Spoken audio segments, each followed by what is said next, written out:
Oh, there you go. Yeah. Van Glorious, Vanguard. Knowledge born. Yeah. United Front. Tell it. What you want. To the Knowledge Radio. We in here. What you got? Dot.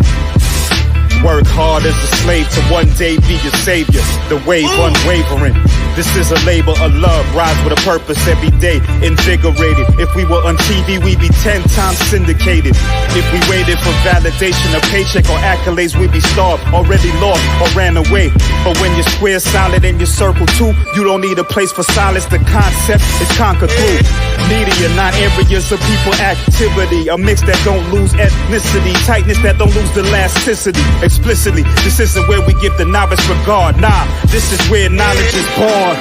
Last time that I checked, I'm undefeated. Deliver edicts, can't resist when the gods build and manifest freedom. When lines get crossed, they may push a loss, cause they get handed a check. We kick a can and cancel your cancerous gestures. A prophet vision, precision, the prescription for the sickness is to inoculate your fate with the winning. Arrogant beginnings turn to humble endings. And US with KBA is the win-win. 1K.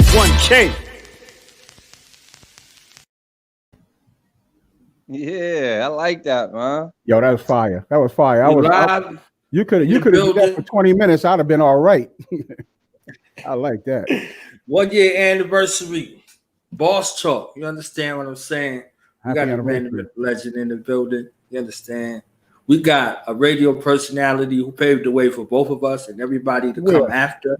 An unsung hero in the real sense. You see what I'm saying? Still on the ground, still in the trenches, still carving the lane and making it creative. You understand? Big Murph in the building. Harlem's own. BossedUp Staxx in the building. What's going on? Family, welcome to the show. What's up, man? Yo, listen, bro. I just want to be in and out real quick, man. I got my man Scambino. You know what I'm saying? He got this brand out. It's called Chios. Choosing happiness over stress, man. This joint is so fire, man. I had to wear this today, man, because this is really how I live. Let me know how to get one, because I'll definitely order me one of those. I like that. That's nice. I like the acronyms, man. Save that for after the show. You got it. All right. And my shirt is coming out February 10th, man. 8 letters, 2 words, 1 meaning. Get money, man. That's the movement, man. That's what I'm doing this year. That's what I'm doing for the future, man. That's good, man. Congratulations on all your success, man. You too, Knowledge. Both of you guys, man. Congratulations. Take this time, man. Give us some pearl, some jewels, some wisdom. You see what I'm saying? The young brother, BossedUp Staxx, his 1 year anniversary. Tell him about longevity and give him a little bit of your experience here on the platform. Well, 2 things that I'm a firm believer in is that go for what it is that you dream about, man. Your dreams are your dreams and nobody else's, and nobody really understand the struggle because they are not in your shoes. So if you believe in it, you dream it, man, it can be done. So I always tell a person, look, don't ever let anybody get in your ear and say, man, what if? Because what if is always, to me, is I would say it's a recipe for disaster. Because anytime you get in business, say, what if I can't, then you already failed because you already put threw it out there that it's not going to be successful. What I always tell people, if you plan on doing something, always say, man, once that get going, what am I going to do in terms of, the areas I want to be in, man? I want to put one here, I want to put one there. Always be positive and throw it out there for yourself and give yourself something to strive towards, man. Don't ever just settle for where you at, man, because there's no such thing as the sky's the limit, and there's never, ever an end to the race. You never end this race. This race will be continuous. You'll jump hurdles. You'll meet people on the way. You may make a left. You may make a right. You may trip, but you're going to get back up and get back in that race. This race is never over. So when somebody say I'm at the finish line, they were never in the race. So how was your experience? How was your first and only experience? Well, this is your second experience, but how was your experience being on the show? You and I just building bridging the gap. I think what that did for me is always keep my mind going in terms of what I need to continue to learn with regards to the generation gap.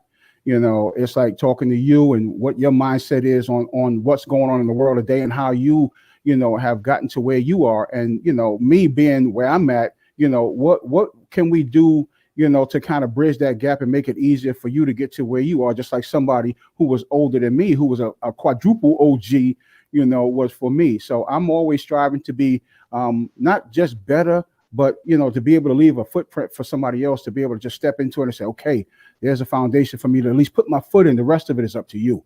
I always tell a person, build a foundation, and what happens after that, when people come in, whatever they build on top of that, whether it fails or succeeds, they have something to fall back on. If it falls down, step back and say, what was it that I did wrong, and just continue to build. Right. And y'all are doing that. When am I coming on your show, man? I'm gonna get me a hoodie and everything. I'm ready. I got both of y'all set up to do the show. Let me, there's a couple of things that I'm doing at home that I got to take care of before I can actually commit to anything, because it's like a little bit of uncertainty right now because of, so much that's going on. But as soon as my, these next 2 weeks pan out, I know exactly where I'm at and what I'm gonna be doing. So that way, you guys talk about the next 2 weeks, man. 2 weeks from tomorrow is my birthday. Oh, that would be a good time to have you on, man. Pop some champagne. My birthday, and it's gonna be a champagne everything movement. Like, that's what I do. I know. I've seen your Facebook. I've seen you popping that over there, man. I thought that was something. Wait till my birthday, man. I'm gonna be 34. I already have 34 bottles ready for my birthday. Bro, I'm almost twice that. I'll be 63 this year. So man, I'd have to have 63 bottles of champagne if I was 63, man. That's just how I'm playing. I hear you. I'd be 63 bottles in and empty pockets, because that's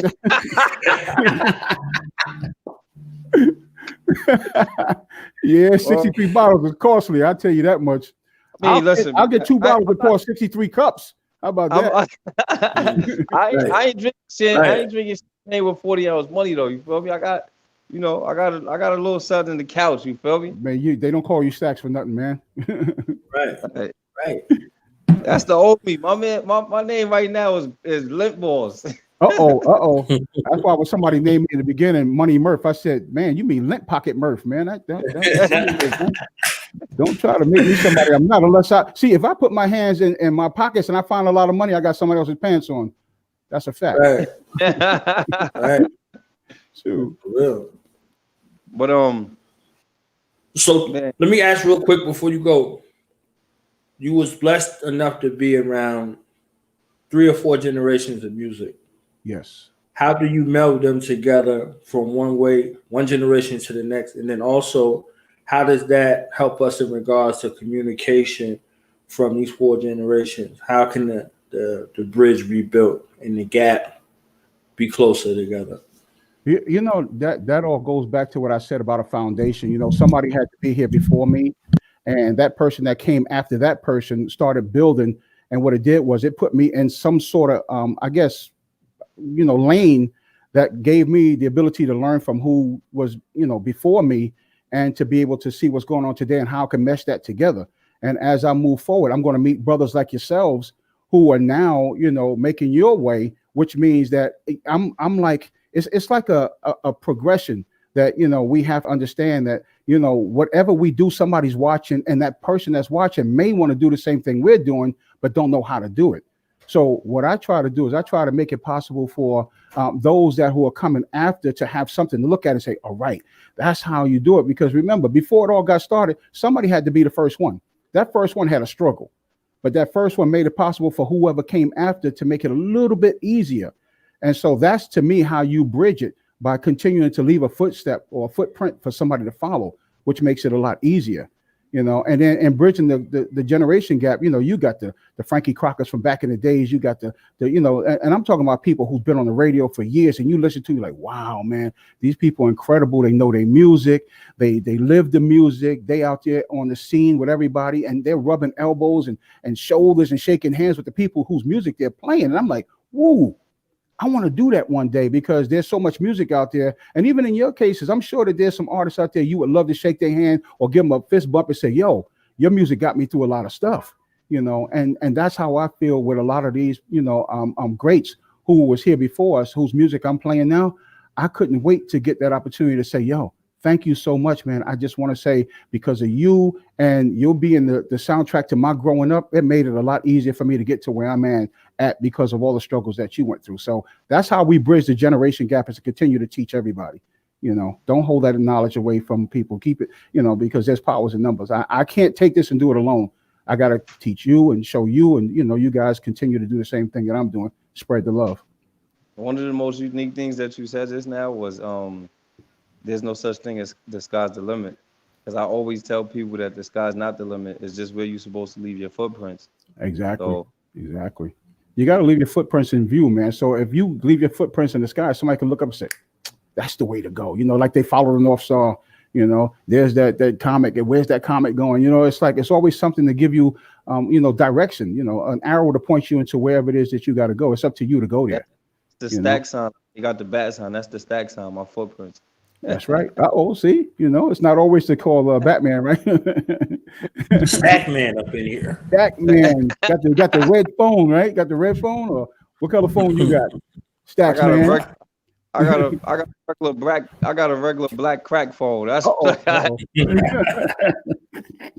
my screen cracked up, but oh man, that's all right. It works, right? At least it worked for you. That's all that counts, man. Everybody can't have that that what do you call them, Rolexes? I never had a Rolex. Everybody can't have a Rolex or a diamond encrusted phone. You can't. Somebody have to have the cracked screen. That's it. But that's it.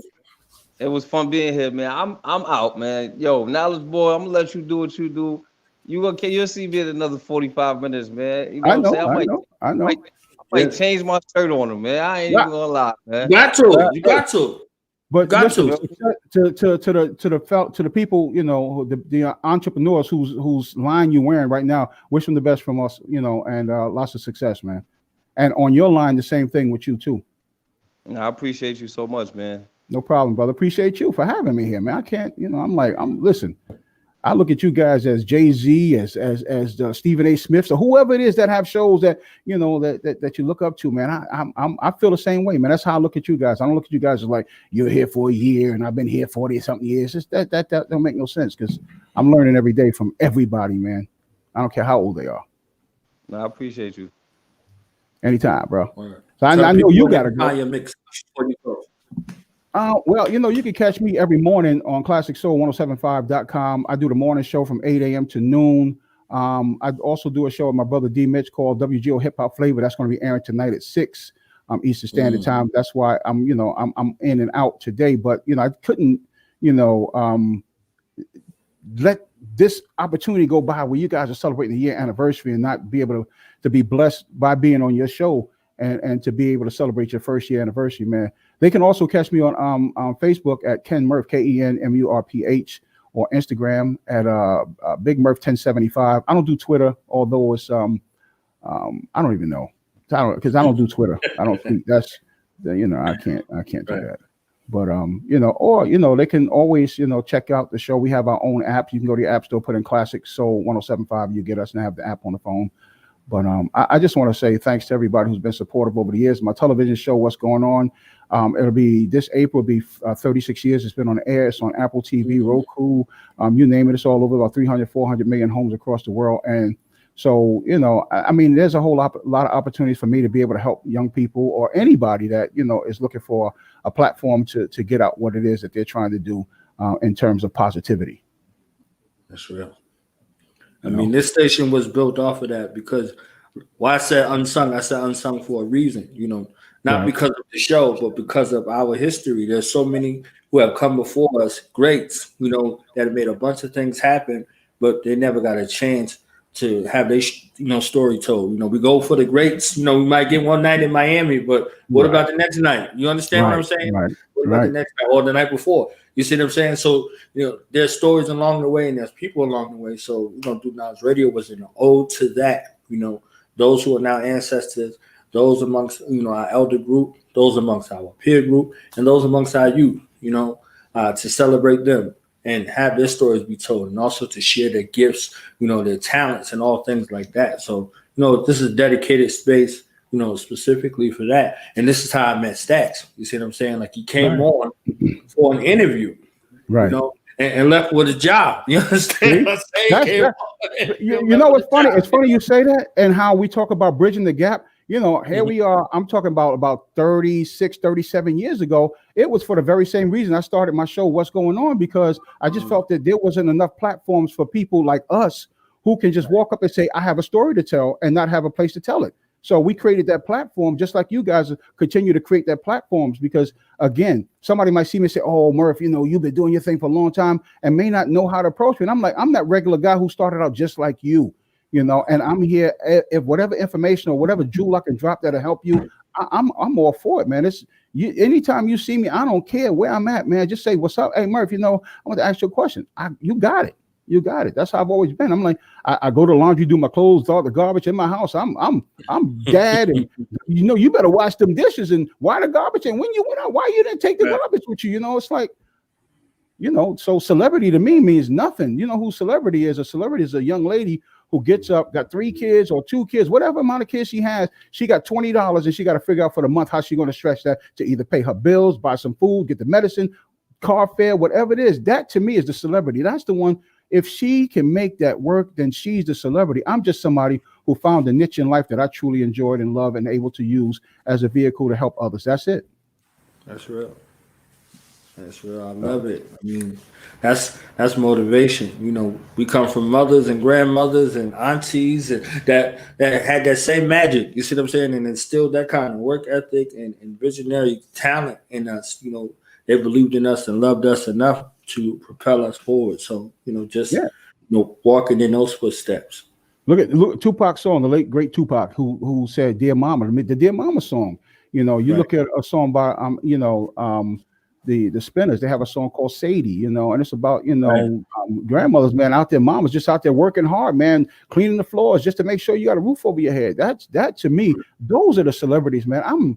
I'm just Murph, who happen to be doing something that I truly love and blessed to be able to help somebody out. If they're having a bad day, to hear a song that might move them into a right direction or keep them from going in the wrong direction, you know, that's it, you know. But I look at so many people struggling. I wish I could just reach in my pocket and do some magic, man, and just help them out. I really wish I could, to everybody, not just one person, but, you know, I just, that's how I feel. Yeah, last night the DJ saved my life. You know, that song is for real. You know, I tell you, because for everyone that tell you that you saved them, guess how many who didn't tell you, but that you saved. You know, so people are watching. The streets are watching, like they say. That's a true statement, man. And so I always say, be careful what you do. You never know who's following you, who you might lead into a wrong direction. So that's real. That's real. I know you got to go. I appreciate your time. You know what I'm saying? We got to have you back again. You know what I'm saying? I got to return the favor, man. You guys got to be on the show because there's a lot we need to talk about. And that way you get to come into my arena as well. And then we just chop it up like we're doing now. You know, nothing different. It's just the roles are reversed as to who's asking the questions. That's all. You know, it'll be the same thing. A unique thing that Staxx brought to this platform is I don't do it enough, you know, but he did it. That's that niche he was talking about is, you know, he goes back and forth with his guests and say, okay, well, ask me something, blah, blah, blah. Right. And this and this. Right. You know, so I was like, oh, okay. You understand what I'm saying? So you know, you go from, you know, the spectator to starting. And then, you know, from gang one, he came in and did his thing. So that dynamic, you got a beautiful dynamic and his work ethic. You see what I'm saying? And still leave room to be coachable and teachable. I think that's a beautiful talent and gift right there. That's great. And like I said, a young person, he said he's going to be 34, man. That's incredible. He got an old soul and an old mind, you know, that's going to help him along the way, you know. So, and like you said, you guys feed off each other. And because he has a style that your style is different, but together, you know, that marriage and styles is incredible, you know. So let's keep that up, man. Just continue to feed off each other. I know it's a beautiful platform you guys have. And I wish y'all another 110 years, man, and doing what you do. All right. So 107.5. So, hey, wait. And you can get us on the internet. It's ClassicSoul1075.com. So when you do that, man, you can get us live. And we are all over the world. The guy who owns the station worked with BLS. Name was Sergio D. So name is Sergio D. So he decided to start his own station and say, you know what? Because and BLS stopped the Quiet Storm. They took a lot of things away. And so what we're trying to do is now build that niche back up for for the music that, you know, that's out there that people just don't know about. You hear songs, you be like, wow, that song is nice, but don't know the original song. And we'll play the original song so you know exactly where it's coming from. So that, you know, people know Jay-Z didn't create music, nor did Puffy. You know, they just happen to be a product of the music, you know, from before. And they just took it, put their spin on it, and look at the success, man. So, but other than that, I was talking to my brother. I had him on by the name of the Black Dot. He has a show with his sons. You know, they do, you know, something called Urban Excellence. And, you know, I was asking, you know, from one generation to the next in regards to the music, you know, I had to remember that my mother and them didn't like our music either. They didn't like hip hop. You understand what I'm saying? They didn't like it. Right. It wasn't until they heard the Isleys or, you know, something infused in the background. You see what I'm saying? Whether it was Boys Day in the Time or whatever it was, if they didn't hear something that was a through line from them from one generation to the next, you see what I'm saying? Like, you know, we call them samples right now, but it's truly a sample of one generation being infused into the next. You see what I'm saying? So that melding that in together, then when they heard it, then it was like, oh, okay, I can listen to that right there. That's good. But the other stuff is trash. You understand what I'm saying? you know, it's old ears. We hear something, we're like, oh, I like that, you know, and it could be infused with, you know, the newer generation, and it sounds good. I just think everybody's creative in their own way. It depends on your ear, you know, as to what you want to listen to. And you know, it's, you know, you got so many dials on the radio station, you got so many so much music out there. It's up to you. So I don't down nobody for what they do. I just say certain things are not for me, you know. So that's how I heard Crime Mob, and I was like, oh, they about to play that. And then I'm like, no, it was like a new song over the Crime Mob beat. I was like, wait. Yeah, it's funny because a lot of the young folks, they hear a song and they're like, oh, yo, that's Biggie or that's so and so, and don't know. That's like, whoa. That's not their song. That's Biggie's, and don't realize the actual original song come from somebody that they sample. And like you said, today it samples. Before it was more or less creativity. And now, but it's great because everything evolves. You know, somebody has to do it, you know, and give us an opportunity to take what they did. It's like let's say your mom has a house. It's like you can't afford a house, but she might give you a little something that'll help you get that house. So it's sort of like, you know, it may not be her house. It's now your house. You took a piece of whatever she had to get what you want, you know, and you just made it work. So that's how it is. It's just different arenas, you know, house, music, all that kind of stuff. That's exactly what it is. So. What did you think of that Beyonce's remake of Before I Let Go? You know what? I in all honesty, I haven't really sat down and heard the song, so I'm not gonna make judgment on the song until I hear it, because that's the one thing I don't want to do is pass judgment on something if I haven't heard it, because I'll be giving like Murph talked it, don't even know it and realize So I've never done that where it's like somebody say, Murph, I sent you a song, did you hear it? If I didn't hear it, I'm gonna tell you, oh, you know what? I really haven't heard it, but I would guess I'll tell you what, I'll listen to it and then I'll be able to give you more information on that. So the next time you see me, I'll have that information on what I think of her song. Yeah, I heard there was a lot of controversy. And for me, I'm like, if they didn't get a chance, if they didn't grow up, Sunday morning cleaning the house, with the records playing and all of that, if they don't even have that sensory perception or visual perception, they don't have that. I think they were robbed out of it. So for her to make something in the middle, I'm like, okay. This is who made that song. So it's back again. You see what I'm saying? Like, this is the original song. Like, so what do you think about that? So, it's a chance to have a conversation about it. Exactly. You see what I'm saying? Versus, because I don't, whatever language these youth have to communicate, because I've seen it live. You said they have their own language. We had our own language. The generation before us had their own language. You see what I'm saying? So how do we make these languages work? To communicate. And you said, respect was the biggest factor in that foundation. You see what I'm saying? So that goes back to relationships. Who are you in relation to who you're looking to communicate? Do you hold on to your ego more so? Or is whom you're seeking to communicate with more important than your own ego? You see what I'm saying? Or your own taste, whatever. You see what I'm saying? Seeking understanding, versus judgment, unless some stuff is just completely wrong. If it's wrong, it's wrong. We can even discuss it. You see what I'm saying? But if it's wrong, it's wrong. Like we're gonna discuss it from that standpoint. And I think that's the biggest problem that we have between the generations is that I think younger folk feel like the older folk are talking at them instead of talking to them. And instead of just having a conversation with them and finding out why is it you do that, not the fact that everybody's doing it, but why are you doing it? And what is your interpretation of what it is that you're doing? And if you kind of get a mindset of where they are as opposed to where everybody is, because everybody might seem to be following the trend, but why are you following the trend particularly? What make you want to go that way instead of the other way and create your own trend? Like I always say, I always create my own lane to stay in because there's going to be less people there. I can take my time. I can observe. I can learn. I can help. I can just take my own time and be at my own pace and not kind of hurry up to catch up with the guy that's in front of me. That's not what I want to do, so. But that's my interpretation of things. So, but I appreciate the time, bro. And like I said, I'm going to have you and Staxx on the show one day, man, because, I just think that, and my audience need to understand too, what it is that, you go through in order to get to where you are and the steps that you take. And the fact that you looking for the knowledge from the people that have done this is in itself commendable, because a lot of people don't want help from others. They're like, you an OG, man. This don't work now. Whatever happened in the 70s don't work in 2021. It's like, oh, really? So. But I remember this man, I think he was about 65, and we was messing around in the neighborhood, on the way back from school. And this elder came outside and said, I think he was 75. He said, 2 things for sure, 1 thing for certain.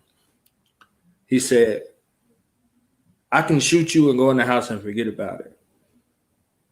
And he said, I didn't make it to the age I am by being no young fool. Right. I was a young teenager, and I heard that elder say that to me. You understand what I'm saying? And I was walking up the street like, yo, he said he could shoot us. And by the time the police got there, he could say, I don't know what you're talking about. And they'll believe him. You understand what I'm saying? So I was like, then he said, you ain't make it to this age by being no fool. You know what I'm saying? Right. So that's right. So I was like, man, look. I'm sorry, sir. Like, all my life recollections came back. Like, I'm sorry, sir, for acting the fool in front of your house. Right. You're right. You get a lot of knowledge from, and then it's funny because we have our own sayings as our age tells you. Like, oh, that's old. Wow, hey, you jive. You hear things. You're like, oh, that's old. But it has the same meaning. It's just said in a different way. Like today, like a lot of artists will say, like you said, they have their own language, but what they're trying to say is something that we come out clearly and say. Like even in the music back then, you had songs that would tell you they was using drugs, but they wouldn't come out and tell you they're using drugs. They would hide it. Like songs like Psychedelic Shack, Crystal Blue Persuasion. People nowadays are like, man, I do this, I got this, I got that. Right. They'll tell you.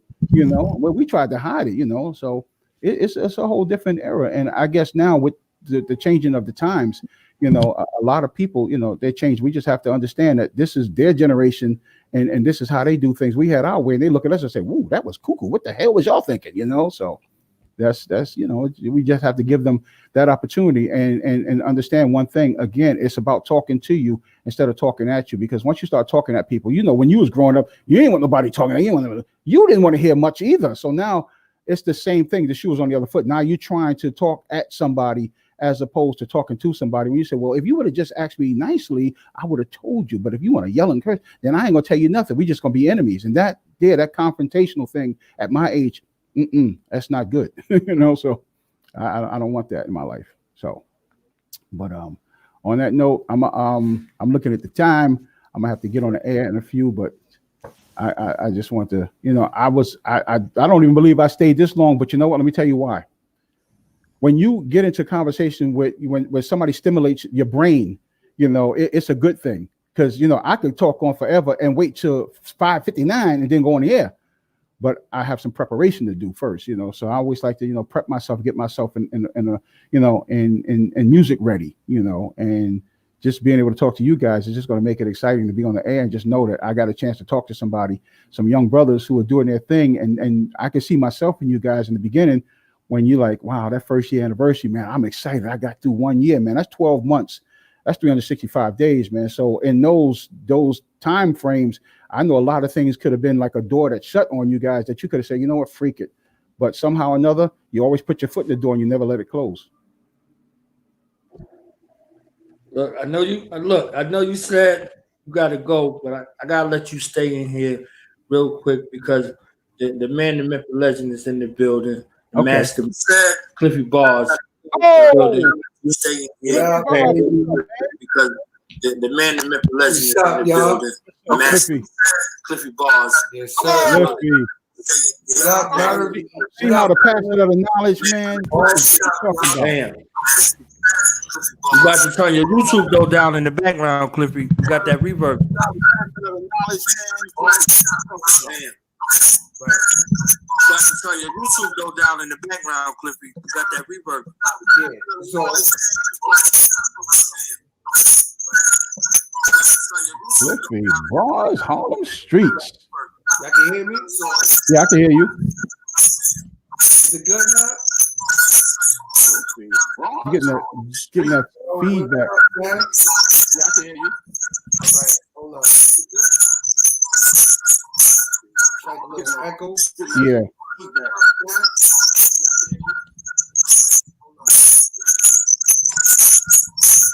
Hold on. Echo. Yeah. That good? Still an echo. It is, right? Yeah. I don't think that's me. Hold on. I'm not sure if that's me,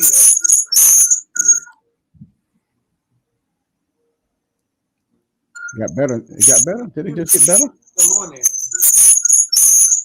Yeah, it's still on. You got YouTube on? Got better. It got better. Did it just get better? You got YouTube on? Nah, my YouTube is just this YouTube right here. You got YouTube on? Nah, my YouTube is this YouTube right here.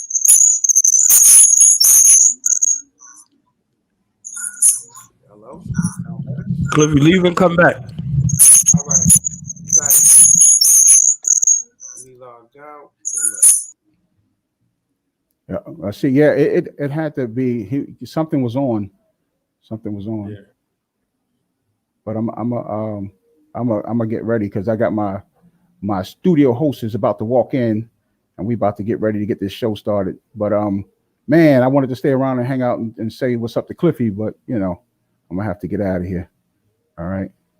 We appreciate my brother, it's a pleasure, man. You know what? We're gonna do this. We're gonna have all four of us. How about that? We'll do that. We're gonna do all four of us. All right. Yeah. So I'm gonna let y'all go, man, and tell Cliffy I couldn't wait around because I got the show. It's gonna be starting in a few minutes. I had to get myself together because my host is here, and we're about to get this thing popping. All right. All right, bro. Pleasure, man. Thank you for having. And once again, you know, listen, Happy New Year, because I don't think I told you all that, and also Happy Anniversary. All right, and keep it moving, man. And next time I'll have whatever's in that cup. Oh, that's some tea right there, lemon ginger. I love tea, man. That's me. I like that, bro. You know. All right, so I'm gonna go, bro. Y'all, thanks, man. Keep doing what you're doing. You know, and listen. That's him. He got your mic. Your mic is muted. Turn on your mic.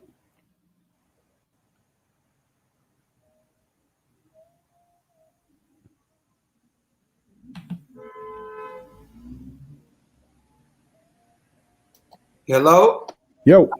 All right, cool. Much Good. better. What's up, Murph? I know you What's up, about man? to run, man, but what up, man? Yo, I'm good, man. It's good to see you. All right, cool. Good to see you, bro. What's up, Murph? I know you about to run, man, but what up, man? Yo, I'm good, man. It's good to see you. That's what's up. That's cool. Good to see you, man. Everybody looking good, man. But again, yo, Cliff, I was telling Knowledge, I said, what I'm going to do is me, you, Knowledge, and Staxx, I'm going to do a Zoom interview with all four of us, all right?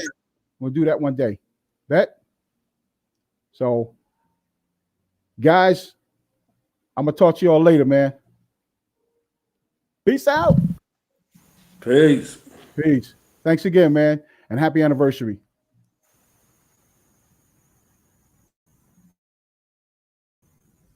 Peace. Thanks again, man, and happy anniversary. Yo, y'all can hear me? Cliffy. Yeah, we hear you.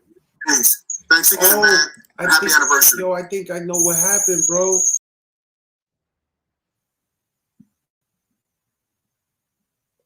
We about to get that together. So we celebrating. We got like an hour and some change left. You understand? See Cliffy Bars, Big Murphy in the building. Shout out to BossedUp Staxx, 1 year anniversary. This is a pivotal situation.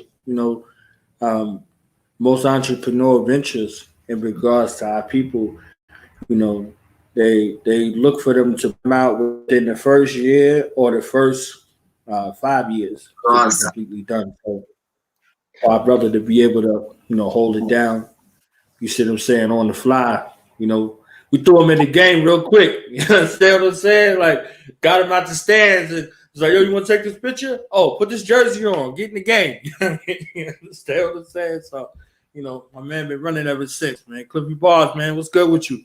Yo, Knowledge, what's up? Knowledge Born, check this out. I figured out what was going on, and it was 2 YouTube windows open that I didn't see, but we good now. Yes, sir. Right. All right. So you've been at this for a minute, though. You see what I'm saying? Like I was saying, the Big Murph, you was one who carved the lane in regards to this, too. You see what I'm saying? So, what was it like for you in your first year? My first year of basically even getting into film. Yeah. Oh man, it was very interesting because I was brand new into it. Nobody had cameras back then, and it was just like everywhere you looked. Like I was like, I want to get into this film. You know what I'm saying? I'm walking around Harlem and I'm seeing the Harlem Week. I'm seeing basketball tournaments. Rucker as a young kid, and I'm like, man, I want to capture these memories. And I'm like, what am I going to do to capture these memories? I got to get a camera. So I started doing research, trying to find out what's up with these cameras. And every single camera was over $1,000, real cameras. And as a young kid, teens, that's like impossible. You know what I'm saying? It just called for $2,500 for a camera, just like that. But I was so determined. I knew this is what I wanted to do. I just kept saving up. I came across somebody, actually one of my boys named Dion. He plugged me in with somebody else who was like a skater. And this skater, they done little videos for skating. And this person told me he had someone who had a camera, professional camera, selling it. And he was like, he wants like $1,000 for it. That $1,000 is cheap because it was like $2,500 and up. But I ended up telling him, look, I got $950. He was like, you know what? All right, I'm gonna tell the guy. And then he was like, you know what? The guy said, let's do it. The guy, they brought it to my job. I was working in the movie theaters at that time in Times Square. They brought it to my job, gave me a camera. It was as is, but I took a chance. I had saved up. I had $950, bought that camera, and the rest was history. I never let that camera go. Never. For like a good 5, 6, 7 years until I got my next one, like more updated ones. Yeah. Right. Let me add our sis to the conversation. You understand what I'm saying? Right. Out there, BX. So we got Rhythm Nation in the building. We got something for the culture in the building. CEO, you understand? Jazzy, Jay in the building. Look at her. You know what I'm saying? We got the cameo. We got the cameo up in here. Okay. You need introductions, yo. Right. What's going on? What's going on, Jazz? How you doing? All right. Hey, nice to meet you. Yep. What's going on? I heard this was the anniversary show. Yeah, your brother watching, you know what I'm saying? He pulling a you know what I'm saying? Oh, he pulling you know what I'm saying? He in the background watching, popping bottles of water, you know what I'm saying, and all that. Not bottles of water. I got a bottle of water right here. Well, I ain't popping nothing over here right now. Quick shout out, you know what I'm saying? Special message. First year, you remember your first year in the game, just share with them real quick, you know what I'm saying? Some jewels, some wisdom, you know what I mean? And what that was like for you, real quick. Well, first off, I want to say, of course, I'm extremely proud of my brother. Like, I'm just proud that for the fact that, not that he's following and his big sis footsteps, but for the fact that you know what I'm saying, like he really put all his energy into this, and it's been going so well. He does so many good interviews, and he drops so many good jewels every time. You know what I'm saying? He pops up on the screen. He's just a whole brand by his damn self. So I'm just proud of him off of that. You know what I'm saying? But running the family, we got good blood, so But as far as the first year, I do remember my first year when I started, and the first year is always, they say, is always the toughest because you're just starting out. I kind of beg to differ. I think that you at that time you hungry, you know what I'm saying, you on the grind, and you just have a willingness for everything. That's when you work your hardest. I feel like that first year, and then it's just amazing. You meet so many new people, so many different personalities, and you get so many information from different people. So it's a lot of hard work if you're willing to go through it and put that energy in. And thankfully that my brother did that, and he's done an amazing job on this platform. So I couldn't be more proud of him. That's awesome. Yeah. Fire ass rookie season. You know what I'm saying? Okay. I told you it's the G's, He looking like bro. AI and Kobe out here. You know what I'm saying? Like practice. You know what I'm saying? You don't hear like practice. You Right. talk about practice. Look, I remember when me and my brother Born over here had the whole talk, and he was looking for some, just some different people to get on the platform. I'm like, yo, my brother, he like the mayor of Harlem, da da da da da. You know what I'm saying? Like, he a whole character by himself. Put him up there, he'll do great. Did that, he did the interview. It went phenomenal. Next thing you know, it was up from that point on. He had his own show. So I'm so super, super proud of him. And, he's done work on my show as well. Like, he's done interviews and conversation topics and discussions. And like I said, he's done amazing. He even brought the rest of our family, our sisters, onto the platform, and, his mom and stuff like that. So, yeah, I'm very proud.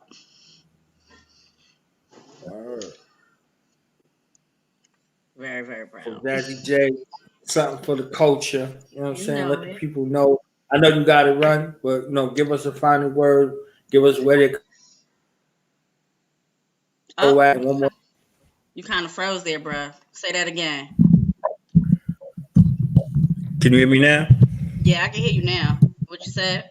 Okay, I said I know you got to bounce, so let them know where to find something for the culture. You understand what I'm saying? And one more shout out to Lil Bro before you go, and where they can Okay. find you.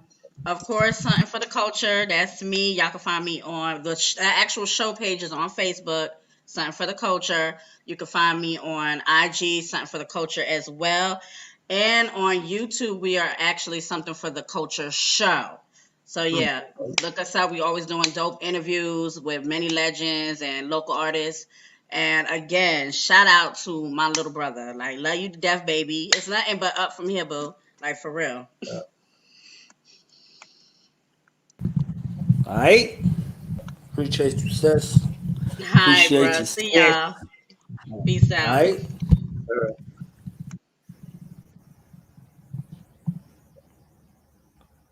Jazzy J, something for the culture. See who we got next up in this joint. You understand? The mastermind. Deep Banger in the building. Deep Banger, what's good? Peace to the guys. What's going on? Now it's going. Yo, peace of the God. How you, fam? How you feeling, man? Everything is good. I can't complain at all, man. I just first and foremost, man, want to give all praises due to the Most High, and then last but not least, I want to thank you and my brother Staxx, man, for giving me this opportunity, man. Thank you. Word. What words of wisdom you got to add on to the combo? I know you've been listening, you know what I'm saying, doing the knowledge. Well, more or less, yeah. Unfortunately, I had just caught the tail end. Cliffy Bars, he was mentioning how, he had put everything together and started his drive, and then, Sis had come on. That's basically when I had caught it. But outside of that, I'm I'm an independent artist as well. You know, so as far as hip hop goes, you know, I'm a student of hip hop. You know, Right. yeah, ever since I was young. So yeah, I definitely So for you as identify. an independent artist, then, what was your first year like? You know what I'm saying? Because we all, you know, kind of reflecting on that first year. You know what I'm saying? That knowledge year, that foundational year. What was that like for you? It was ill. I mean, it was a multiple years, to be honest, because this is actually my first album was titled Tough Talk, my first independent album, basically, and that was a journey within itself. I was living out of state at the time, early millenniums, and I decided to, you know, come back to the city and grow my dreads and get in the industry. But during the course of my journey, I learned, well, actually prior to that though, you know, at first in the early 90s, mid 90s, it was, you know, getting signed and getting a deal.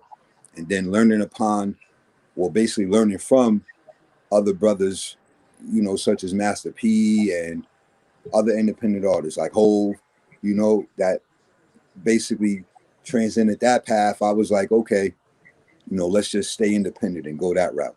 Once I got to the city, I started networking. I met a brother. I moved to Harlem, right on 45th between Edgecombe and St. Nick. I met a brother on the other side of my building. He was producing, but he didn't have all the clearness in the tracks that we needed to be able to mix and master it. But, you know, from there, I met a brother next door to me. He connected me with his godbrother, a world-renowned jazz musician. His name is Khalil Kwame Bell. We had done this compilation album. It's called Four Minds, hip hop conscious record, basically. You know, so we did that after the first album. But with the first album, I put the album together with a mixtape. Went down to the village via my brother Life Eagle, God rest in peace. All right, he put me on to Fat Beats, the record store that was down in the village. I started selling my CDs with other independent brothers, you know, out there. Shout out to all of those brothers, you know, Creature, Unknown. And basically I learned the independent route on the streets from them, you know, traveling through the village, asking people to buy my album and signing it for them, you know, and compared to the other brothers, you know, my money wasn't as large as theirs at first because I was doing like a 2 for $5.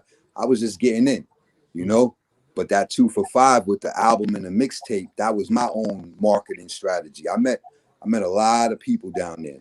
I signed quite a few different copies of the album. So, I mean, to answer that question, bro, it was like more than a year, but that, you know, that journey, probably was like for that first album, it was probably like a good 3 years, you know, because I had to learn everything. I had to put the CDs together. I had to get the copies. I had to get the covers done. I did all that myself. I didn't have a team.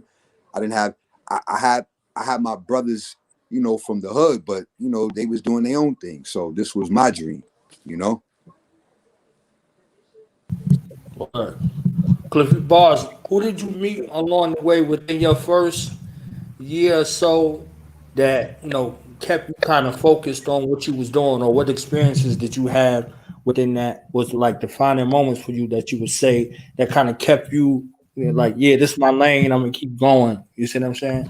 Right. It was a culmination of me coming to the city, not having any contacts or networking, and then just off of being able to meet people, you know, just meeting good brothers that were showing me love along the way, you know, and then putting, you know, like I said, once I had connected with Eagle, he connected me to that underground stream there in the village, you know. That right there was a defining factor for me. Being down in the village, signing my CDs, getting paid for my, you know, for the product, for my hard work, right there. All of that right there is what locked me in, you know. That signed the deal for me, you know. Meeting people that were already famous, and they weren't. I didn't even a lot of times ask them to purchase it. I just was happy that they took it and I signed it for them, kind of thing, you know. So all of that within that year, that's what signed the deal for me, bro. You know, and I said, and like I said, I had learned certain things, you know, within that journey as far as the industry was concerned. So I had already made it up in my mind to stay independent, that I wasn't going to compromise or, you know, switch. But this is why it's taken so long. You know, I'm on my third album now, getting ready to drop, you know?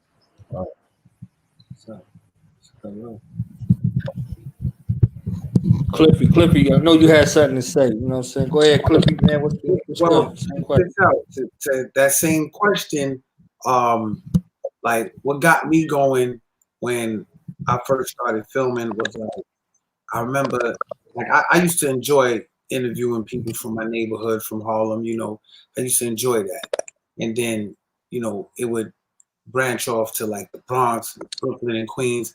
But what really got me like going was I got an interview, a call that they wanted to get somebody on my show, an interview, and when I went downtown to the location, I walked in a room, and what do you know? Mac 10 from California is in the room, and that's what really was like, ding! Like you reaching the West Coast now.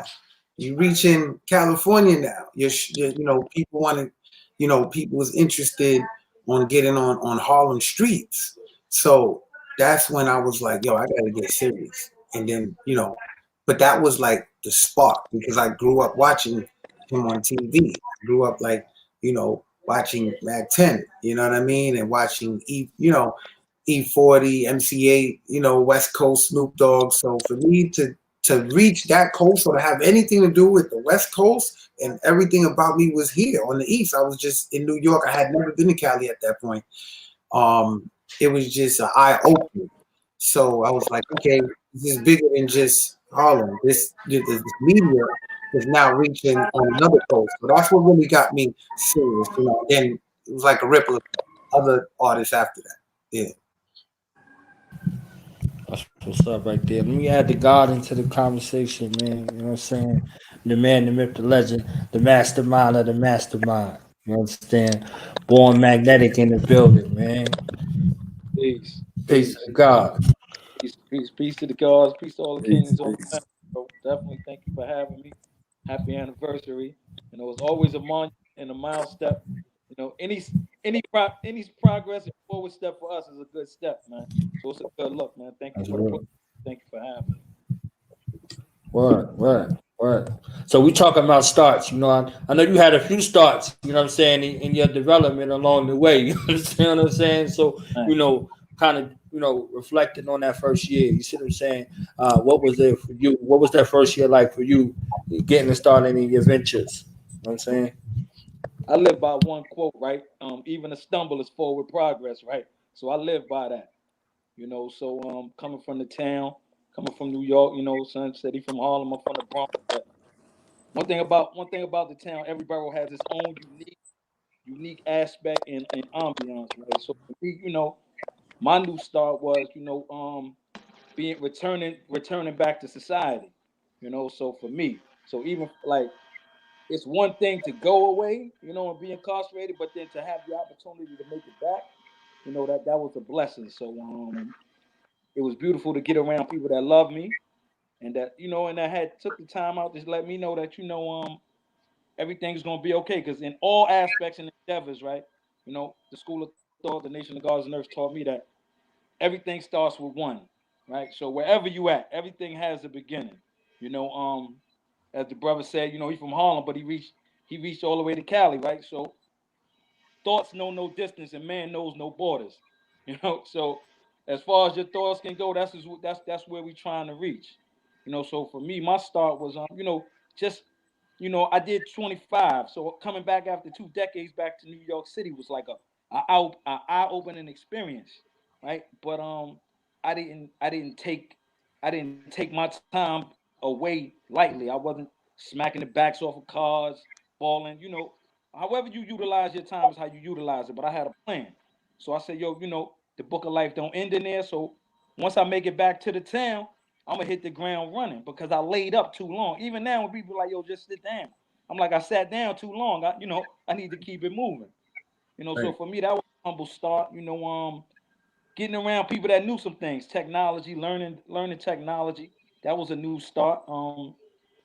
Fashion, that never goes out of style because things that was old come back. New York City, we groundbreakers, so in that aspect. So I look at it like this. My motto was, when I would come outside in the city, even growing up, you had 11 Frank stands on the same corner within a 4-block and a 2-block radius, and every person that came out felt like they Franks was the best. So I just said, when I get out here, I don't care what's going on, right? I'm going to find my lane and get into it. Right. And that's for me, like, just as far as like speaking to men and women in the community, like I love us, brown and black people. Black men, we don't get enough credit. Black fathers don't get enough credit. So for me, it's like, I know it's a lot of challenges going on. I always say, try to speak to a black man challenge, because we deal with a lot of things. So even in the music, even in videos, it's okay to smile. That's my motto. Like, I came home, man, just to put a lot of love in the air, bro. And my motto is this: I'm all for peace, but war is always on the table. Let's just keep it real, because we live in that type of society.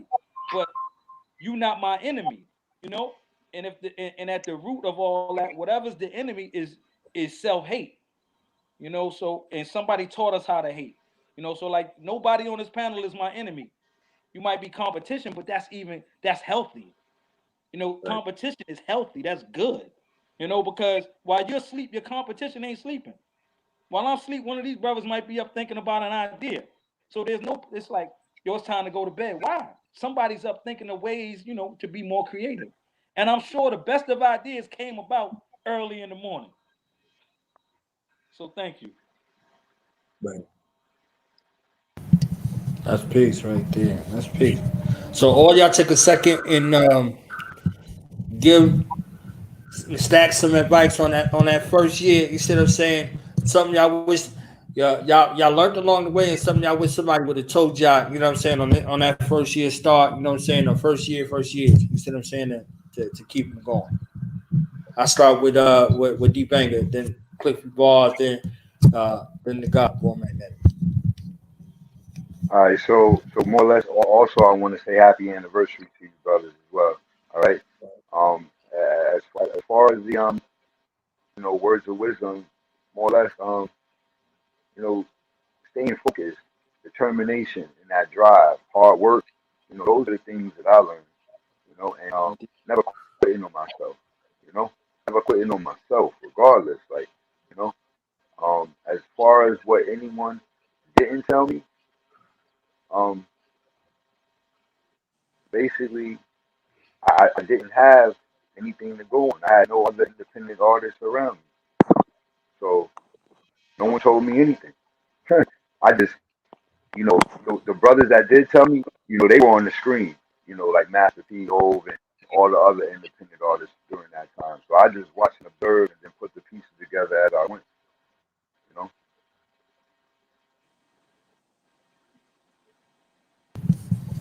Cliffy Bars. All right. Well, I would have hoped somebody had told me when I first started that, to be your own brand. Like, you see, I'm rocking my shirt right now, Cliffy Bars, you know what I'm saying? Productions. And back in the days, I was walking around rocking a big, Nike check, or a big this, or a big that, or a big, and I was a walking billboard for all these other companies, a walking billboard.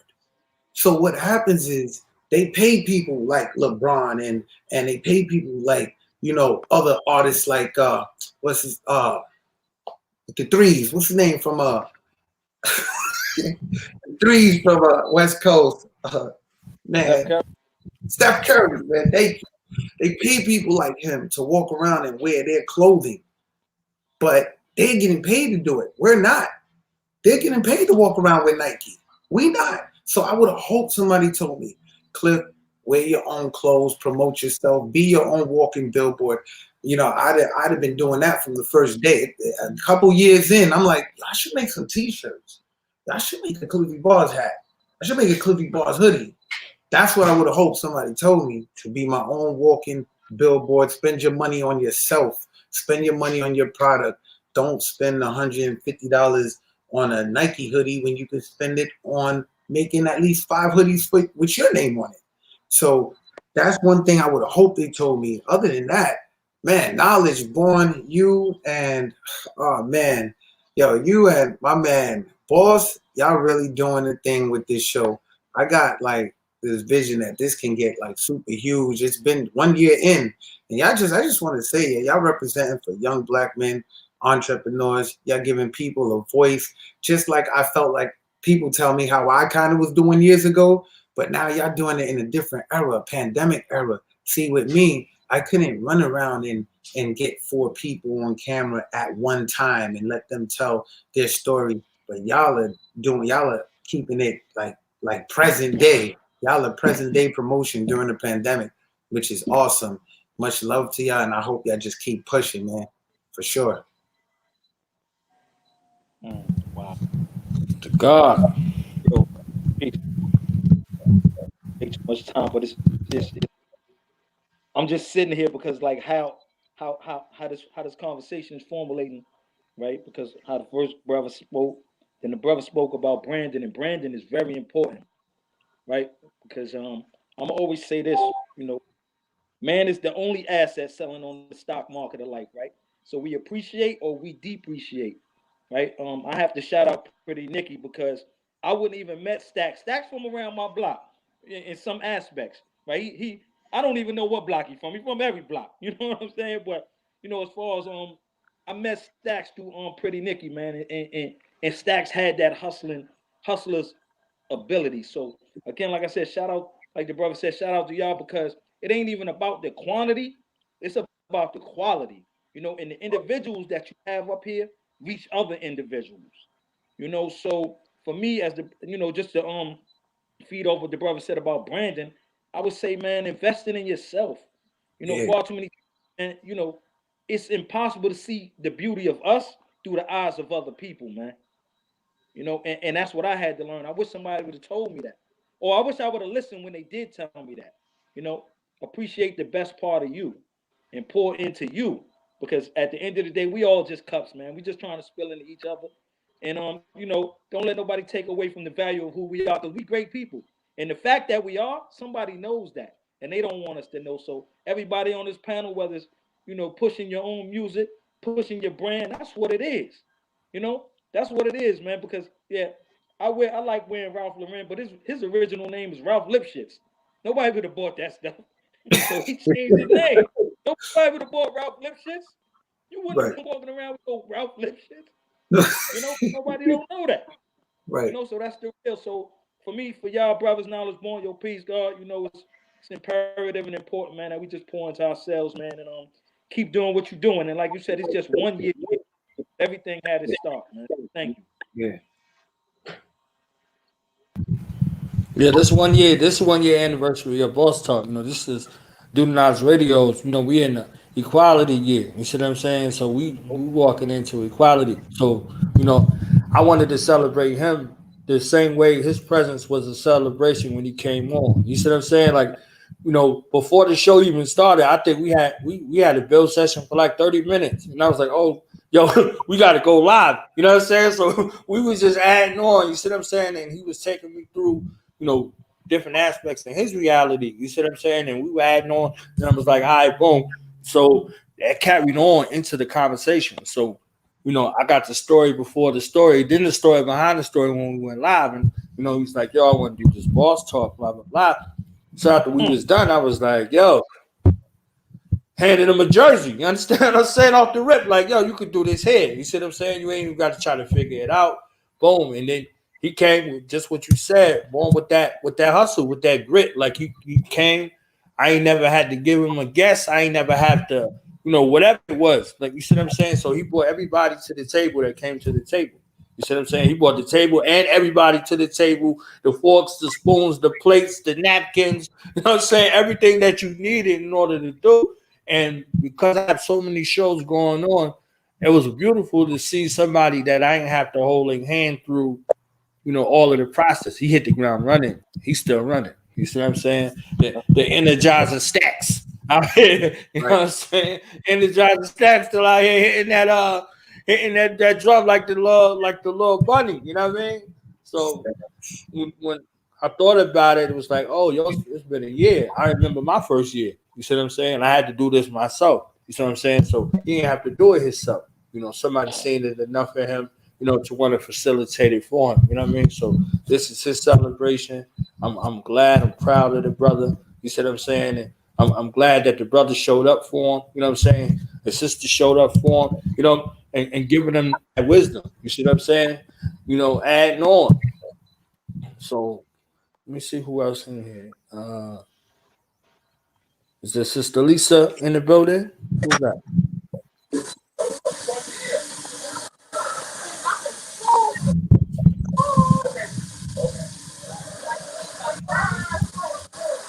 Sister Lisa. Hello. What's good? Good evening. How is everybody? Everybody How good. you? How you doing? Blessed with life, honey. Blessed with life. I just want to say congratulations to BossedUp. It's my son. Love him to life. What? Congratulations on your 1-year anniversary.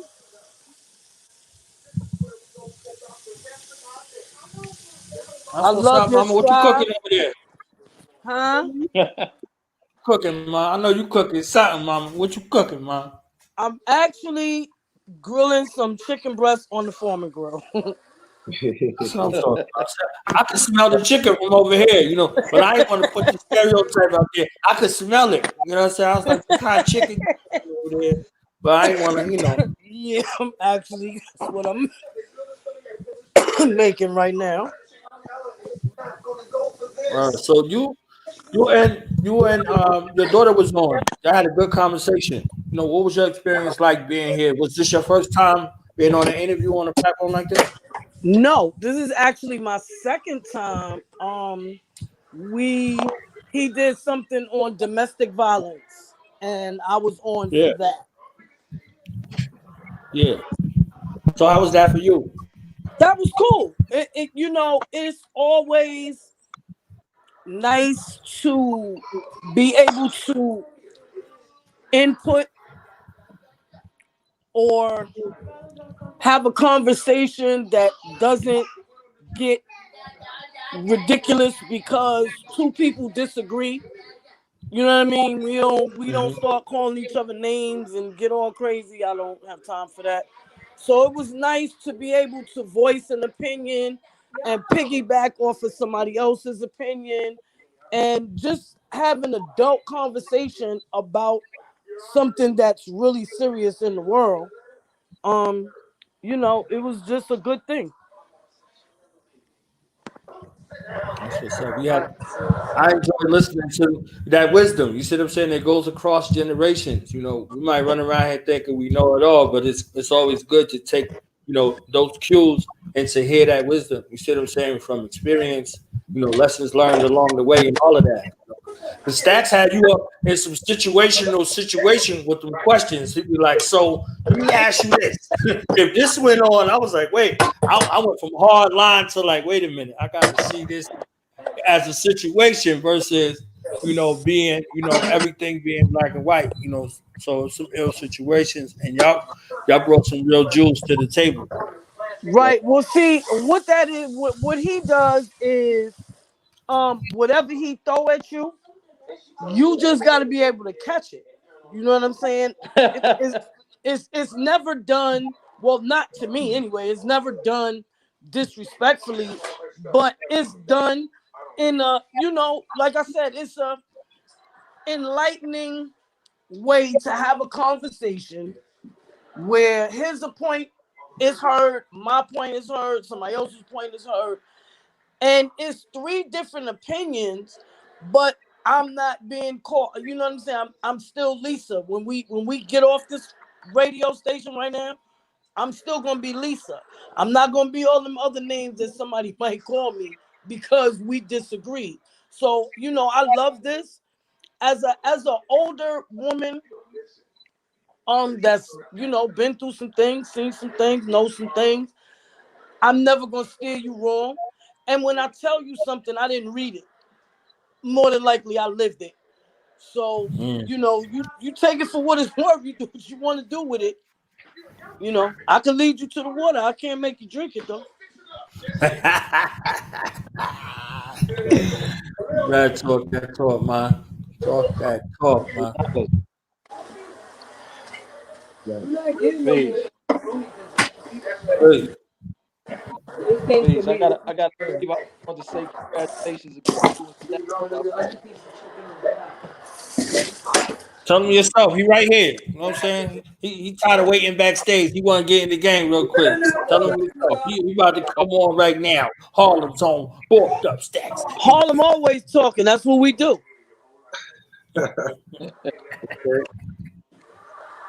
Yo, Stacks, peace, man. There I you just want to go. say Salute. for having me, congratulations. Yes, sir. It's real good. Very, very congratulations back on the 1 year anniversary, man. It's a Yo, pleasure listen, to man, know I you, man. appreciate You having know? I appreciate having all of y'all. You know what I'm saying? The bridging the gap thing is important. The diverse personalities is important, and also just being able to rub elbows with the right people. You know what I'm saying? Because like like my man Cliffy Bars, he was doing the DVD thing before Smack, or right. You know what I'm saying? Like he was doing his thing in Harlem with the Harlem Streets thing or whatever, and he just you know surpassed so many different things. He out here doing a documentary on Compton and all that. I don't know if he spoke on it or whatever. If I'm just, you know what I'm saying, putting your business out there, but you know, he's able to, you know, just elevate and continue to elevate or whatever. You know what I'm saying? And then, you know, you, my man Magnetic, you know, we met on some party shit and it turned into, you know, us just being able to build, you being an older brother or whatever, older gentleman and never letting your situation define you. You know what I'm saying? You did all that time in prison, came home to help, you know, transform the thought process of people that are coming home, you know what I'm saying, from a person that's, you know, the revolving doors and all these different things to a person that's staying home. That's what's important. Like when you're in prison, that you want to get home, you know what I'm saying? Like the, you know, the whole key to it is staying home. You know what I'm saying? Then my man D Banger, man, you know, I hang out with the bro and get so much different, you know, advice, or I'm able to give him advice, you know, with him being a older brother than me or whatever, and we just able to build and you know keep each other from the revolving door, so to speak, or you know what I'm saying, that old man that is still there in a lot of ways, right? Then I got the big bro, you know what I'm saying, knowledge born, you know what I'm saying?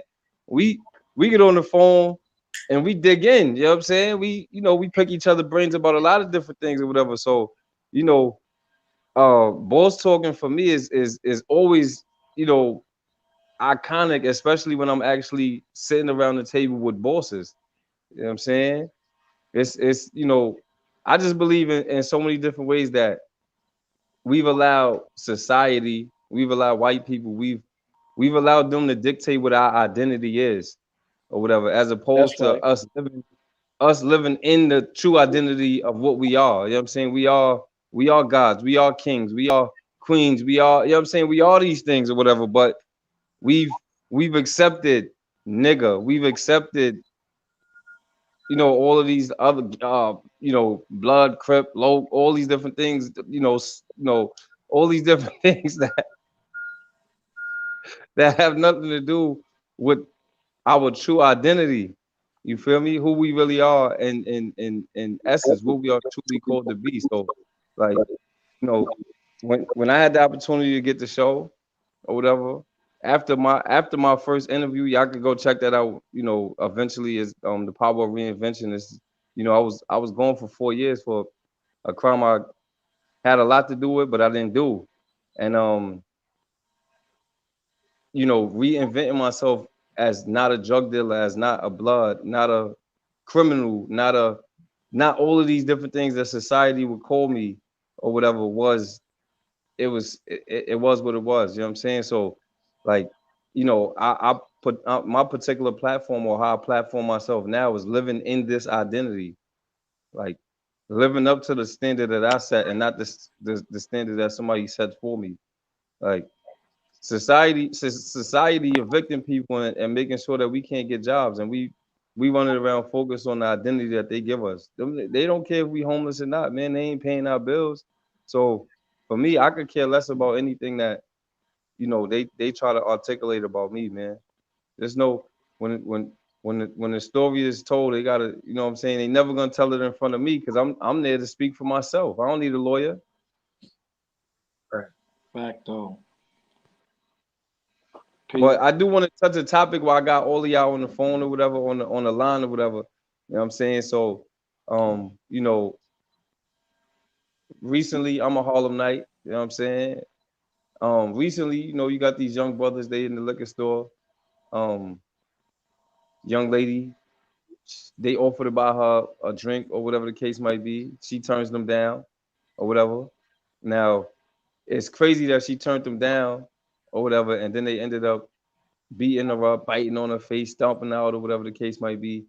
Um, it just came across some kind of website that they caught one of the suspects in this situation or whatever. But like, what do we as men, you know what I'm saying? How do we let these young brothers know that shit is no good? Like you know what I'm saying? Without bashing them, you know what I'm saying? Like, and they need to be bashed, but it's still a certain way that we have to deal with them.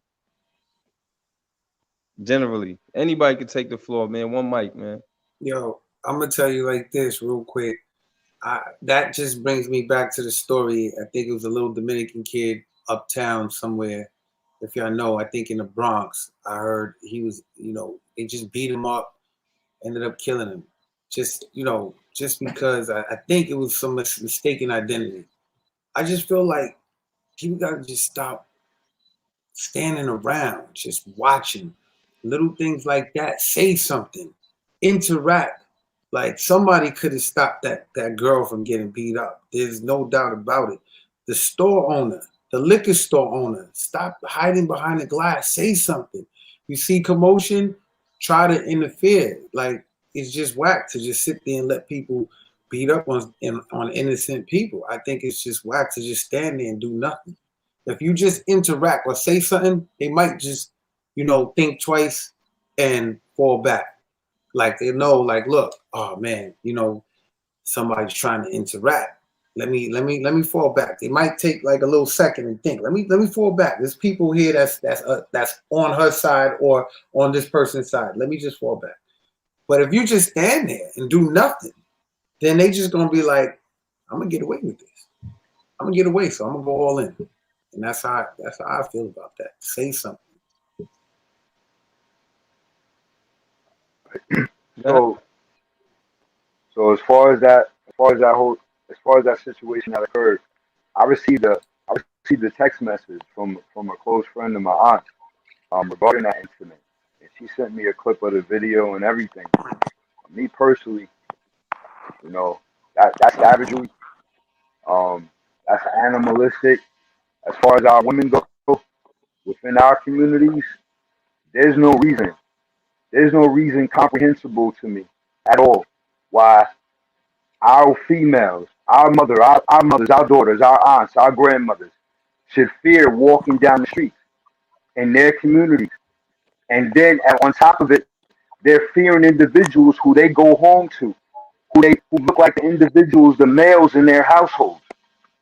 They look like their brothers, their nephews, their sons.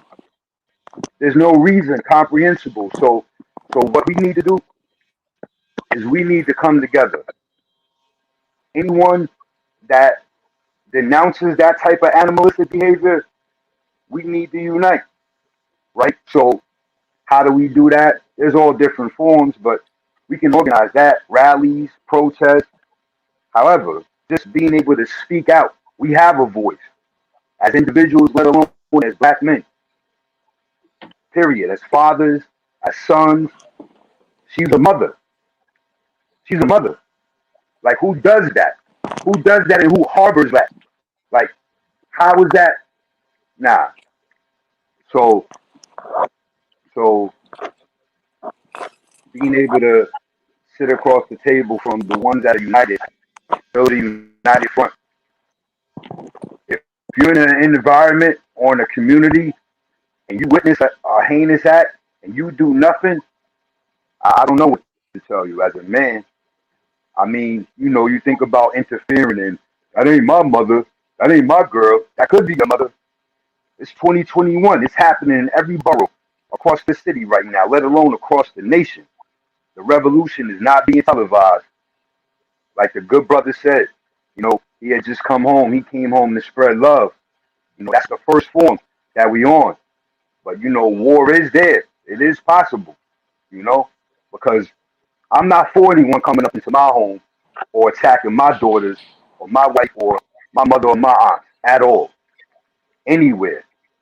So I feel her pain in the family and the family's pain.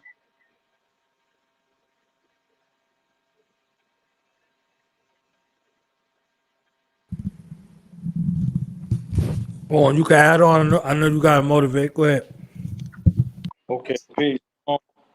Even with respect to what the brother just said, like, that was a real act of savagery, especially, we got to protect women at all costs.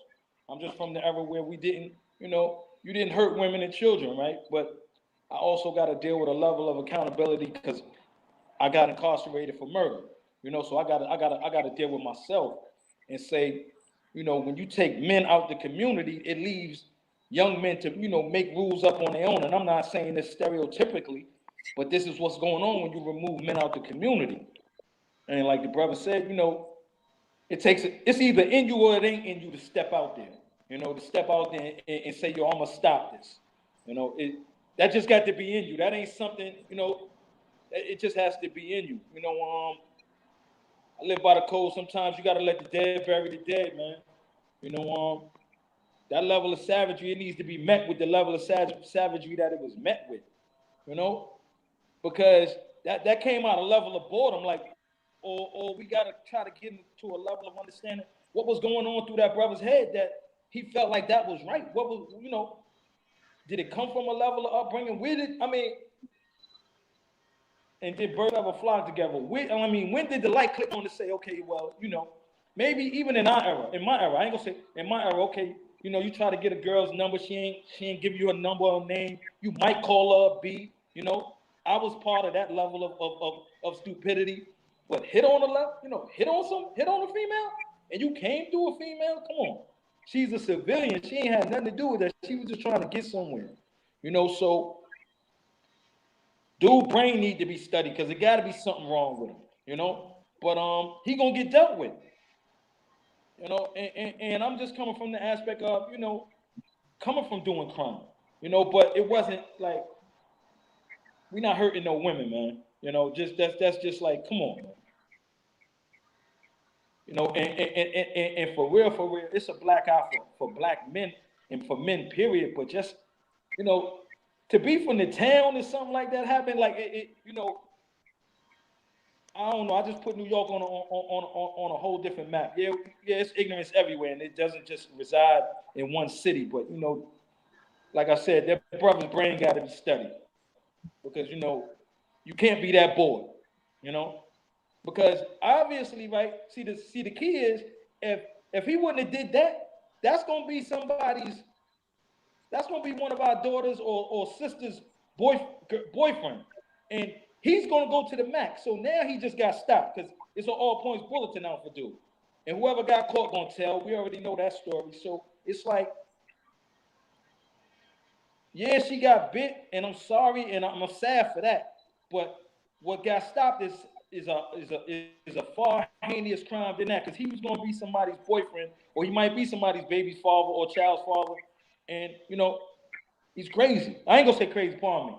He just needs to be dealt with, man. And studied, and we just need to meet these young men where they at, man.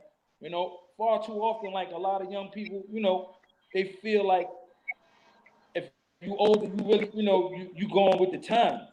But the last time I looked, the police officers that's arresting dudes now was arresting their fathers and uncles. So if the police ain't changed, God, And the last time I looked, dude, like, you black. I always hear brothers like, yo, go ahead with that black shit, but you black.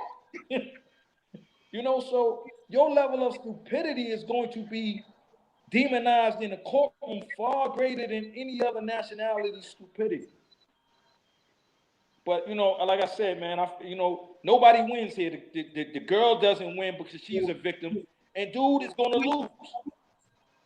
I mean, he's really going to lose. You know what I'm saying? So, no, there isn't a win-win in this situation. Yeah, justice may be served, but everybody loses right now until, you know, us as a people, we start, you know, like you said, we just got to interfere in the affairs, and sometimes it means putting your life on the line. It's scary that you say that because I remember I did an interview with Jasmine, Jazzy J, something for the culture, and I was like, you know, the problem is that everybody is talking about the problem or whatever. You know what I'm saying? So there is no solution when everybody's watching the problem or everybody's talking about what the problem is. A homeless man is standing there stinking, and it's like, let me run from him, or you know what I'm saying? Oh, you stink, instead of like, yo, fam, like, do you want to take a shower? Like, let me get you a bar of soap. I'm pretty sure you could go and you know, find a place to take a shower, wait for it to rain or something, you know what I'm saying? And that's generally what the problem is like, we in the worst era of people recording the problem, recording the situation. Is like there hasn't been a recording of somebody jumping into the situation. Like, it's always just being recorded. Young man on the train a few months back. He was about 11 years old. It was 145th train station, actually. The cops took the little boy off the train for selling chocolate on the train. Everybody recorded it. Nobody jumped in front of the little boy. This little boy is sitting there crying hysterically. All they did was record it. Like, nah, jump in front of him. You know what I'm saying? It's like I just feel like it ain't enough warriors out there. Feel me? It's a lot of talkers, but when you know, you'll get to see how people fold when they feel like it's a situation that has nothing to do with them. Like, oh, that's your problem. Like, whoa. And then we could take it back to, I think you and I talked about this, Magnetic, when the young brother smacked the girl with the skateboard upside the head. You know what I'm saying? Like, his mans was laughing at that. Like, yo, that was crazy. Like, and they recorded it and everything, but it's, you know, people was recording the wrong shit. Right. Man, you know, it's so crazy when I hear what you just said.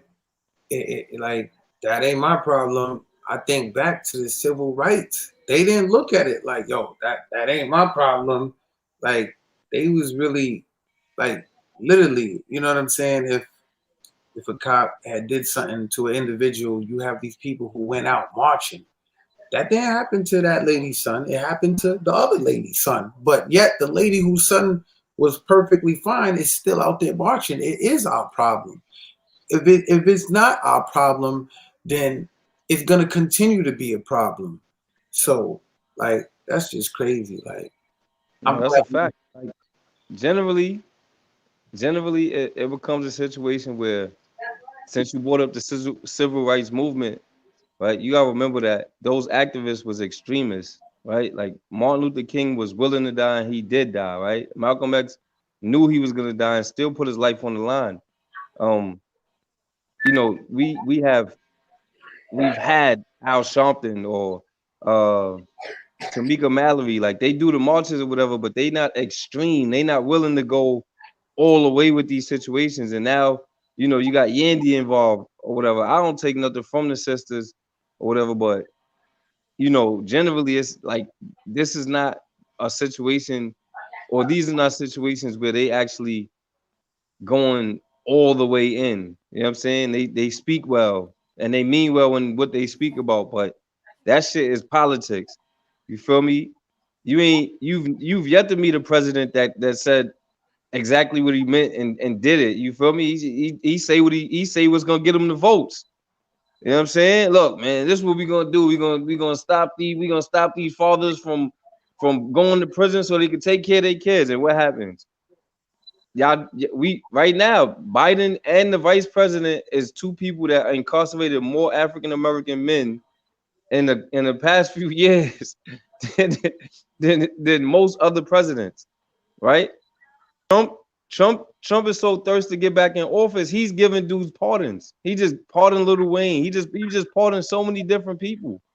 Like, but then you think about Obama, right? Most people voted for him just because of the color of his skin and not because of anything that he actually did, because he was a puppet in this particular playing field. So now, his first term, if people remember, he had all the Muslims behind him, right? A whole bunch of Muslims. His second term, he actually was considering, and not only considered it because it actually happened, the gay marriage thing, right? It was all about the votes. Now I'm back in office. Now I could put the Obama care plan in motion, right? So, like I said, generally we don't have extremists as activists. We got people that's just they did for the moment or whatever, and they're gonna speak well, but in reality, none of them is willing to die for the cause. Like that's what it really is. So, Mama Lisa has something to say. Go ahead, Mama Lisa. Okay, so one thing that's a real problem is that the youth of today glorify going to jail. They like it's like if you don't do a bid, you're nobody. They don't care what you went for. If long as you did an overnight or somewhere you was behind somebody's bars, you somebody.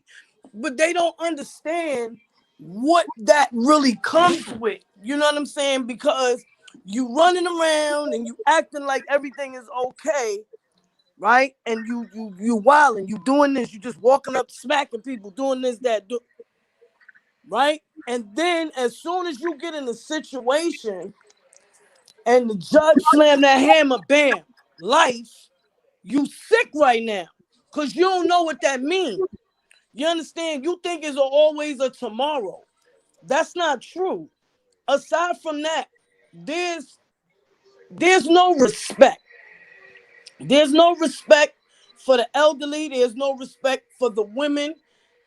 There's no respect because there's no real fathers. Mothers are getting younger and younger, and they're getting stupider and stupider because instead of young women, when a teacher call them and say, I have a problem with your child, they go to the school and the little girl is right there, and you got this little simple, because I'm gonna do this and I'm gonna do that, and your daughter is watching you be an idiot instead of being a woman and approaching the situation how it should be approached.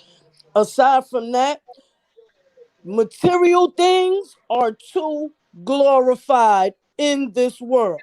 If you don't have on Jordans or you don't have on this or you don't have on that, you're not popping.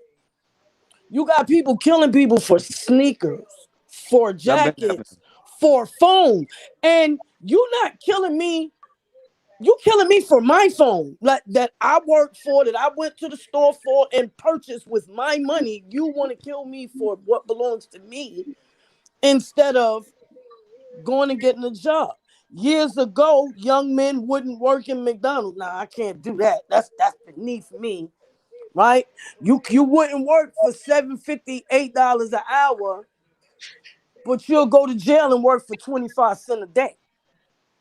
That's a serious point. Right. So think about you know what I'm saying? First, and another thing, technology. Oh my God, social media and technology. These kids don't have conversation. If you go in the average household, there is no conversation. Everybody is on a phone, playing a game, doing this, watching a movie. You in a room of 8 people, but you alone. Because everybody's in their own world. There's no more Sunday dinners, family come sit. No more of that. You know what I mean? And I had my first kid at 15. Okay. I will be 60 this year. So, okay, I done seen some things, know some things, but I've never been rude, disrespectful. None of that. I don't run from problems. I don't have problems because I don't. What's that? A problem? Now we don't do the. We gonna solve. We gonna come to a solution because I'm not gonna walk. I will walk the street. I don't care what time of night it is because I'm not scared. Why? Because I've been doing this my whole life. So yeah, I get it. It's some stupid people running around out here, and you got to be careful how you do things. But there's never gonna be a day that I'm gonna say it's 3 a.m. I'm not going. What? It's 3 a.m. I'm gonna run my ass to Harlem because that's what I want to do. It's That's what I 6:40 want to right do. now. That's Man. that. You know what I'm saying? That's my hood. That's where I'm from. I It's get it. 6:40 right now. You better stay in the house right now. Yeah, well, I know that. I know that. You know, I don't really go anywhere anyway. You know what I'm saying? I don't go anywhere too much anyway because the people is losing their mind. And I'm, you know, my name is Cad. Right. I need to be in the door. Yeah, let me off by the building right here and sit your ass there till I go in the building. You understand? Because, yeah, you know, but I respect the world and I respect what's going on in the world. I'm just not gonna bow down to a lot of it because I don't honor it and I don't respect it. You know Yo, what I'm Ma, saying? let me ask you something. Yes. So you mentioned the court thing, like when the judge gives, hits the hammer and says life or whatever, right? Right. So I want you to do me two favors. I want all of them. I want all of y'all to do it, but this is gonna be different coming from her. So I want you to tell two different stories about me that you can remember, right? The Uh, last time that the first story I want you to tell is the last time that you came to court for me and how much time they was offering me, my reaction to the time. um I well, okay, so it's two things that I remember well, because that's what I do in certain situations.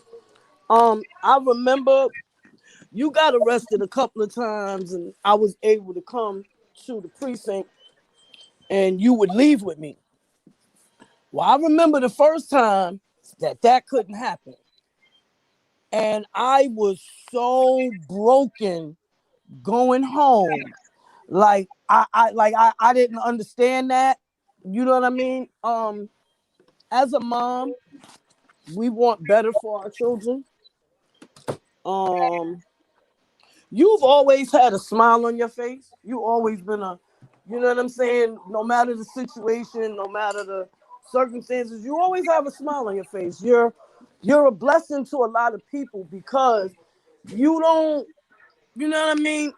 You made your mistakes, you lived your life, you did your time, and you grew up. You know what I'm saying? You're not one of those people that's 50 still trying to be a corner boy. Or you know what I'm saying? Like you grew up. Again, we all make mistakes. Like, you know what I'm saying? I've traveled that road. Never like for long, whatever the case is, a overnight is too fucking long for me. But I'm just saying, you know, Yo, I nobody smoke wants too to much do weed for that. you to And tell so these jokes. we need more big brothers, big sisters. We need more. I'm gonna tell you exactly what we need for real. Yeah, her signal faded, man. Yo, Banger, man. Tell a story that you remember that really let you know, like, nah, that kid is different about me.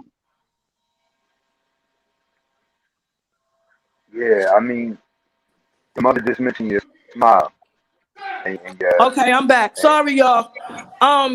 The first thing, like I said, that needs to be done. Get rid of that 1-800 can't kick your kid ass number. Yo, listen, hold on, wait. We changed the subject off that real quick. No, Or I whatever. got Cause it's the other thing. We gotta go back to the community whipping the kids' ass. I agree. all right. So look, the second part of the story I wanted you to tell, right? Time Is like when I was Huh? The second part of the story I wanted you to tell, right, is it has to do with you saying that we're in an era where the level of respect has changed so much, and these young people don't respect the older people. So tell tell the viewers what I used to do as a kid with all of our neighbors. Go sit with them for no apparent reason at all. All the older women in my building. I lived in one apartment 48 years. I lived in 710 Riverside Drive from 1961 till 2009 or 8, one of the other. Nine. So my whole family was born there. My history is there.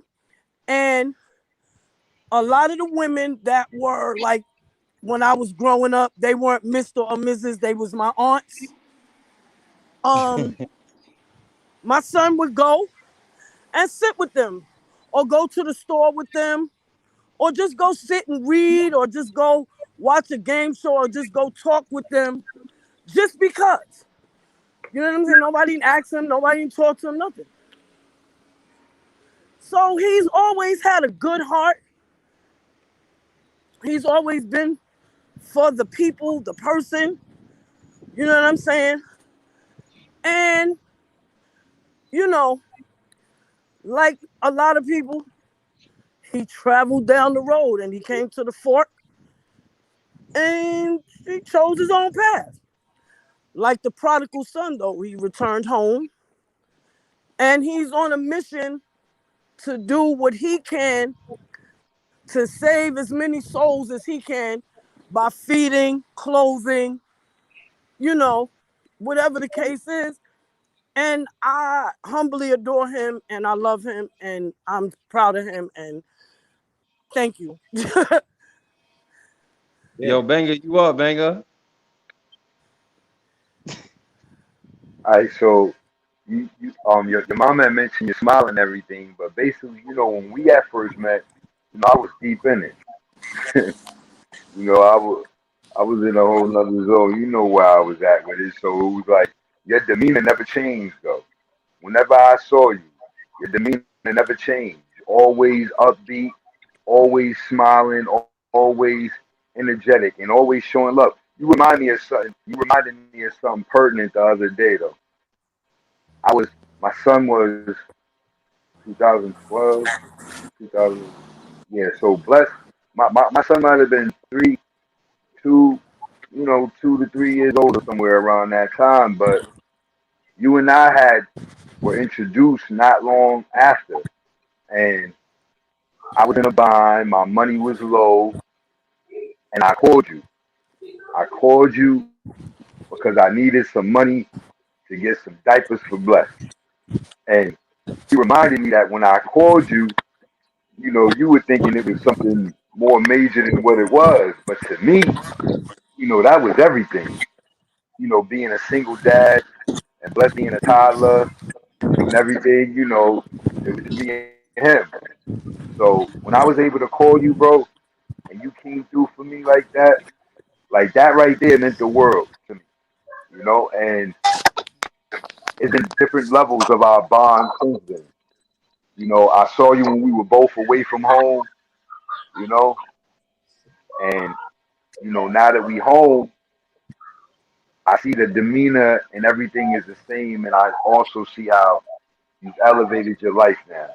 I see what God has done through your life, like with your life. And it's a blessing. It really is. It really is amazing.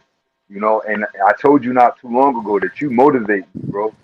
Like you had said in the beginning, I've been able to learn things from you, and that's a fact. Like you really helped me turn. I'm 45 years old, bro. I don't know how old you are. Your born day is coming up, but like, it doesn't matter, bro. Like you motivated me to be able to be like, yeah, I need to be more like, bossed up like that. You help bring certain things out, and I really appreciate you and love you for that, bro. You know, that's the best that I can say, man. Nah, I appreciate you, man. Like I always tell people, time and people is two things you never get back. So, like I try to take advantage of both. You know what I'm saying? If you in my life, I'm gonna take advantage of you as a person and you and the time that we have here, whatever. But it's more so about both of us leaving our mark on each other, because like people don't die, right? Like people don't die or whatever. Physically they do, but the memories and all of these different things are so cherishable. Like, you know, I got to use myself as an example, because most people don't like to say this, but if I die right now, I know for a fact that every individual that I ever encountered on the planet, they might be going through something, and they be like, yo, what would this nigga Staxx do? And it might make them laugh just because they thought about how I'm gonna tell a joke in the most crazy, dangerous, serious. You know what I'm saying? No matter what the moment is, I'm just me. Like, oh, and it's crazy because I'm on camera. I don't even want to say it. Yo, Cliff, man.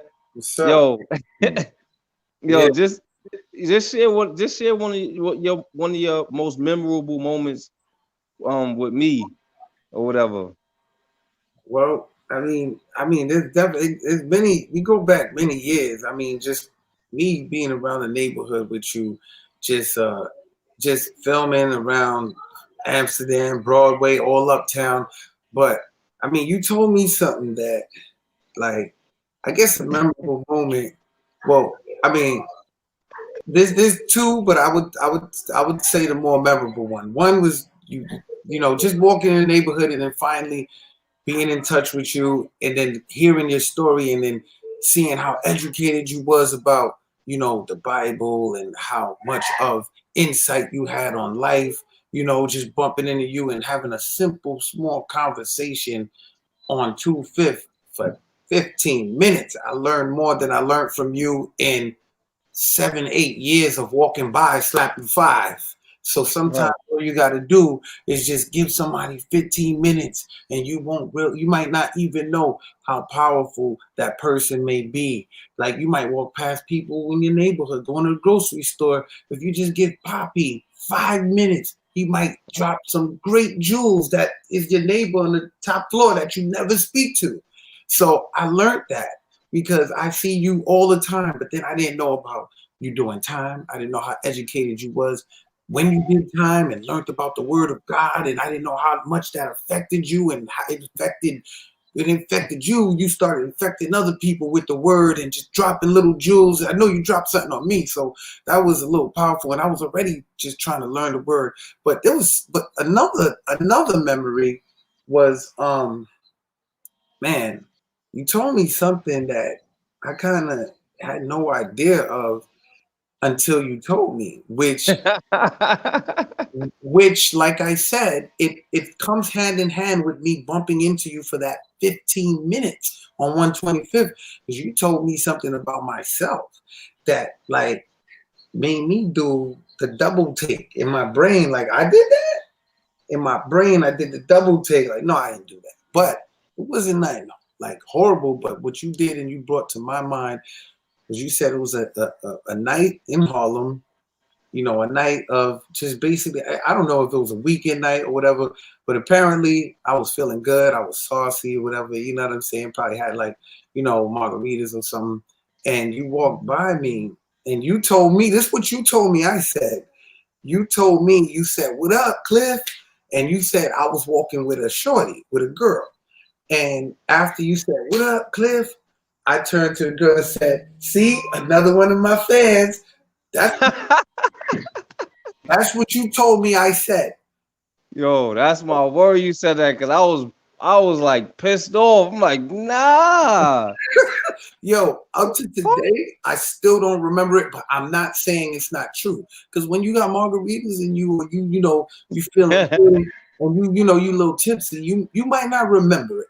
But the bottom line is, when you told me that, I was like, did I say that? There's no way. But I absorbed it, and I was like, I can't believe I said that. I was walking with a girl, and I was like, yo, they go another fan.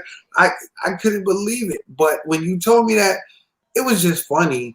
But I took a mental note, like, don't be getting tipsy saying nothing silly like that. You know what I'm saying?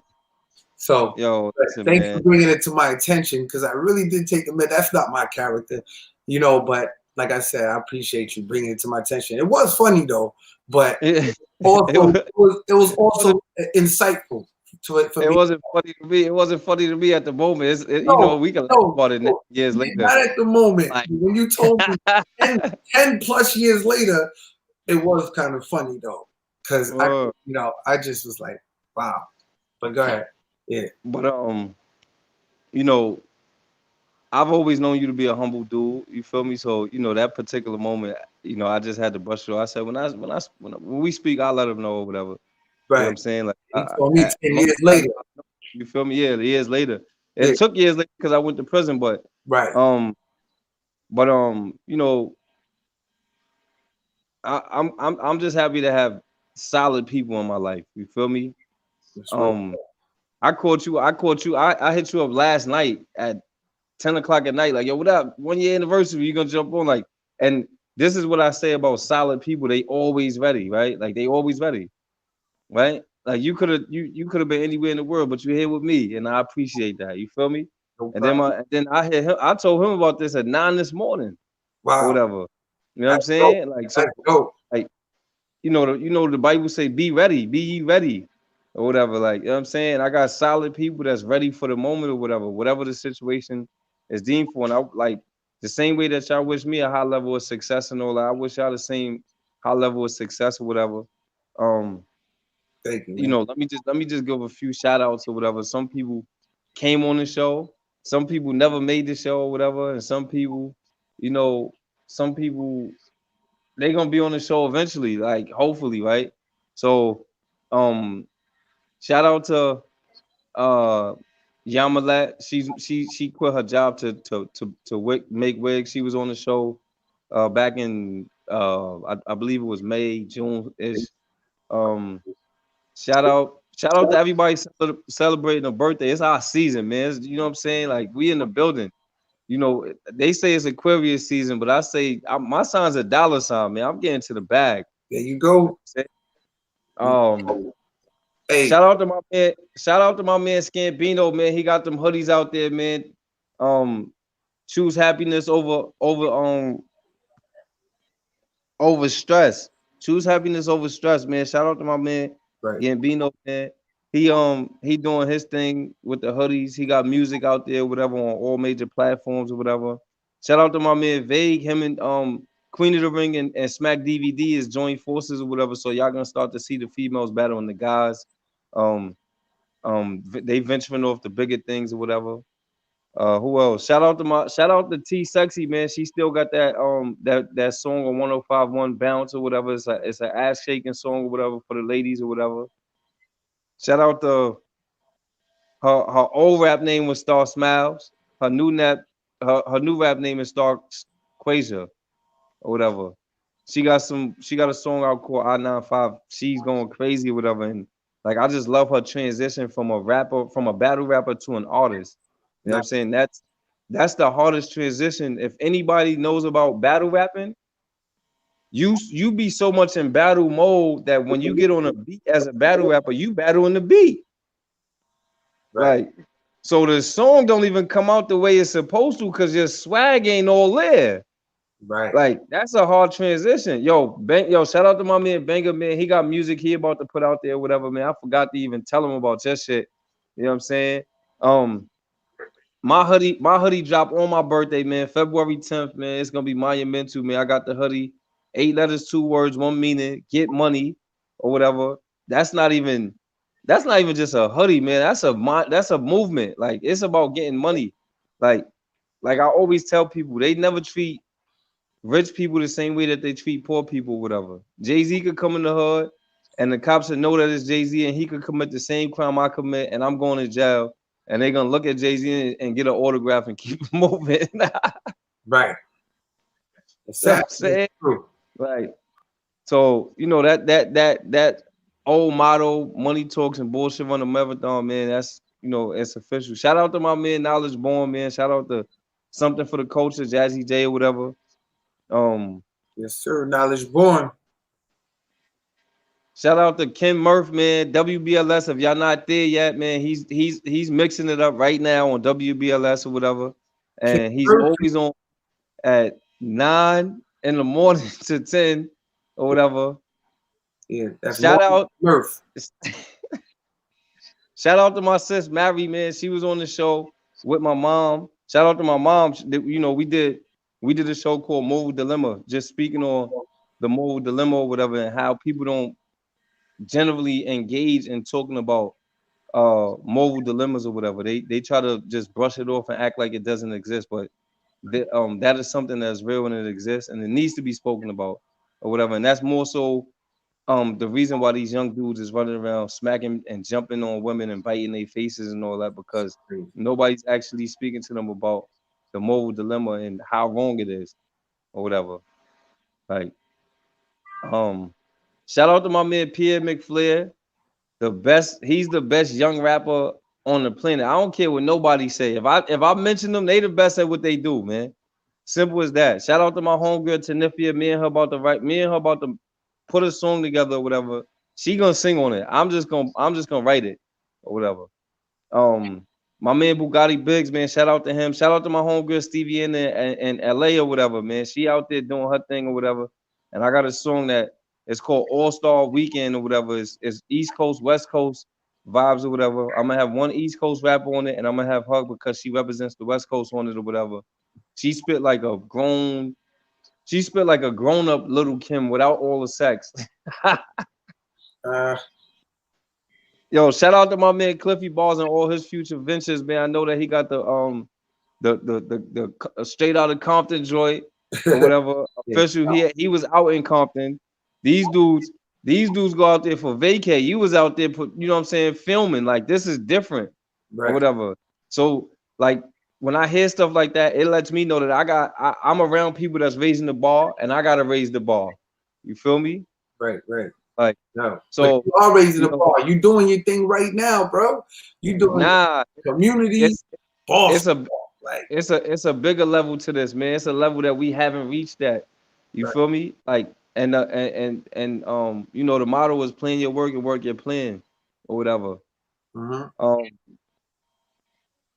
Shout out to Elianza's Collections. If y'all ladies have not taken the opportunity to go get those all-purpose full real mink lashes, you out there wearing the lashes?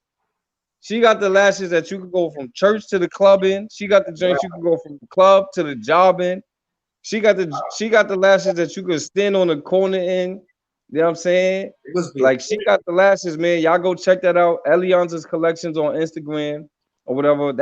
I believe that's the website as well or whatever. She's not even overcharging people for real mink lashes, man. Y'all need to get up on that. What's that website so I could promote that a little? Elianza. Yeah. Elianza's Collections. Elianza Collections. All right. Yeah. Shout out to this young lady, Magic. She's a dope mother of two or whatever. I nicknamed her Magic or whatever. It's crazy. I remember when I first met her and she told me she played basketball, and basketball is my first love, right? Like, I just wish that I would have had somebody that was really invested in me the way that I try to invest in the youth now or whatever. But you know, I didn't have nobody really to push me. I'm still the fucking GOAT. I don't care what a person think on this planet. But that's another story. So I remember when I first met her and she would always tell me that she played basketball and all that. I'm like, yeah. And then it turned into me actually getting to see it. And I'm like, yo, hold on. Like, Westchester County was in a frenzy. Like, and then it's crazy because when I first met her, I don't know if it's true, not true, or whatever the case might be. But I remember when I first met her, she had about 10 dudes sitting around her. Like, she was just the MVP, hit the game-winning shot. Like, I wasn't with her shooting in the gym, so I could, you know what I'm saying? I couldn't say what actually transpired, but I know that it was just iconic, just meeting her, being in her presence, and from a woman's standpoint, from an individual standpoint, she's a great mind. And if y'all ever get the opportunity to meet her, I believe that she rap a little bit too. She got a couple of flows, toes, and all that. Like, but shout out to everybody, man. Shout out to all future entrepreneurs working on it or whatever, don't stop what you're doing, man. Plan your work your plan, man. And one day you're gonna be the man or woman or whatever. And like I said before, man, like your situation don't define you. Don't allow your situation to allow somebody else to tell you that you are not it or whatever. Right. Like I tell people all the time, I'm the shit. You see the flies around me. Fuck it. I don't care what yo, before I go, I just want to say this, right? Yo, Cliff. Yo. I walked past you one day, shook your hand, right? Yeah. I was sleeping on the train at the time. You ain't even know it. Feel me? My regular situation. I'm like this. Yo, what up, bro? Yo, what up, Cliff? Kept it moving because my situation didn't define me. I'm sleeping on the train. I'm still able to have the same smile. I'm still swaggy. Even when I'm broke, I'm rich.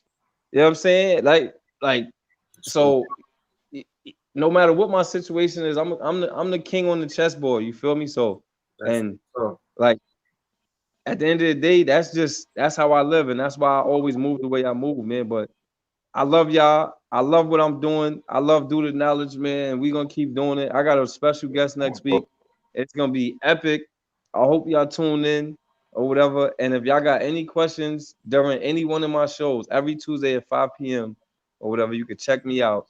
All you got to do is send your questions directly to my messenger, so it'll pop up on the top of my screen. I can ask the question. If you have my cell phone number, you can send the question directly to my cell phone, and I ask the question, whatever your question is. But I just don't mention who the question is coming from. I'll just be like, yo, somebody wants to know or whatever, and that allows me the space and opportunity to know that you are viewing the show, whatever. So y'all be safe.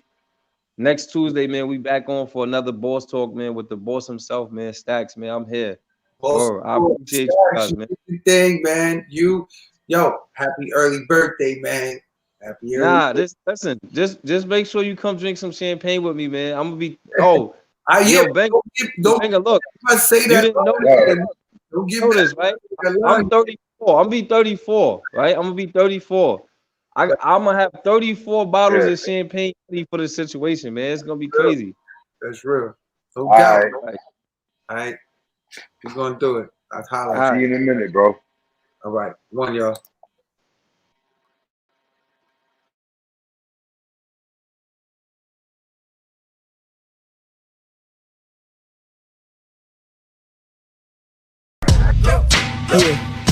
Yeah. Now we gonna tell them. That in front. We tell them like this, yo. I'm an African. I'm a African. I'm an African. I'm a African. Yeah, y'all like that? No more. This man's mind is open. I'm an African. I'm a African. I'm an African. I'm a.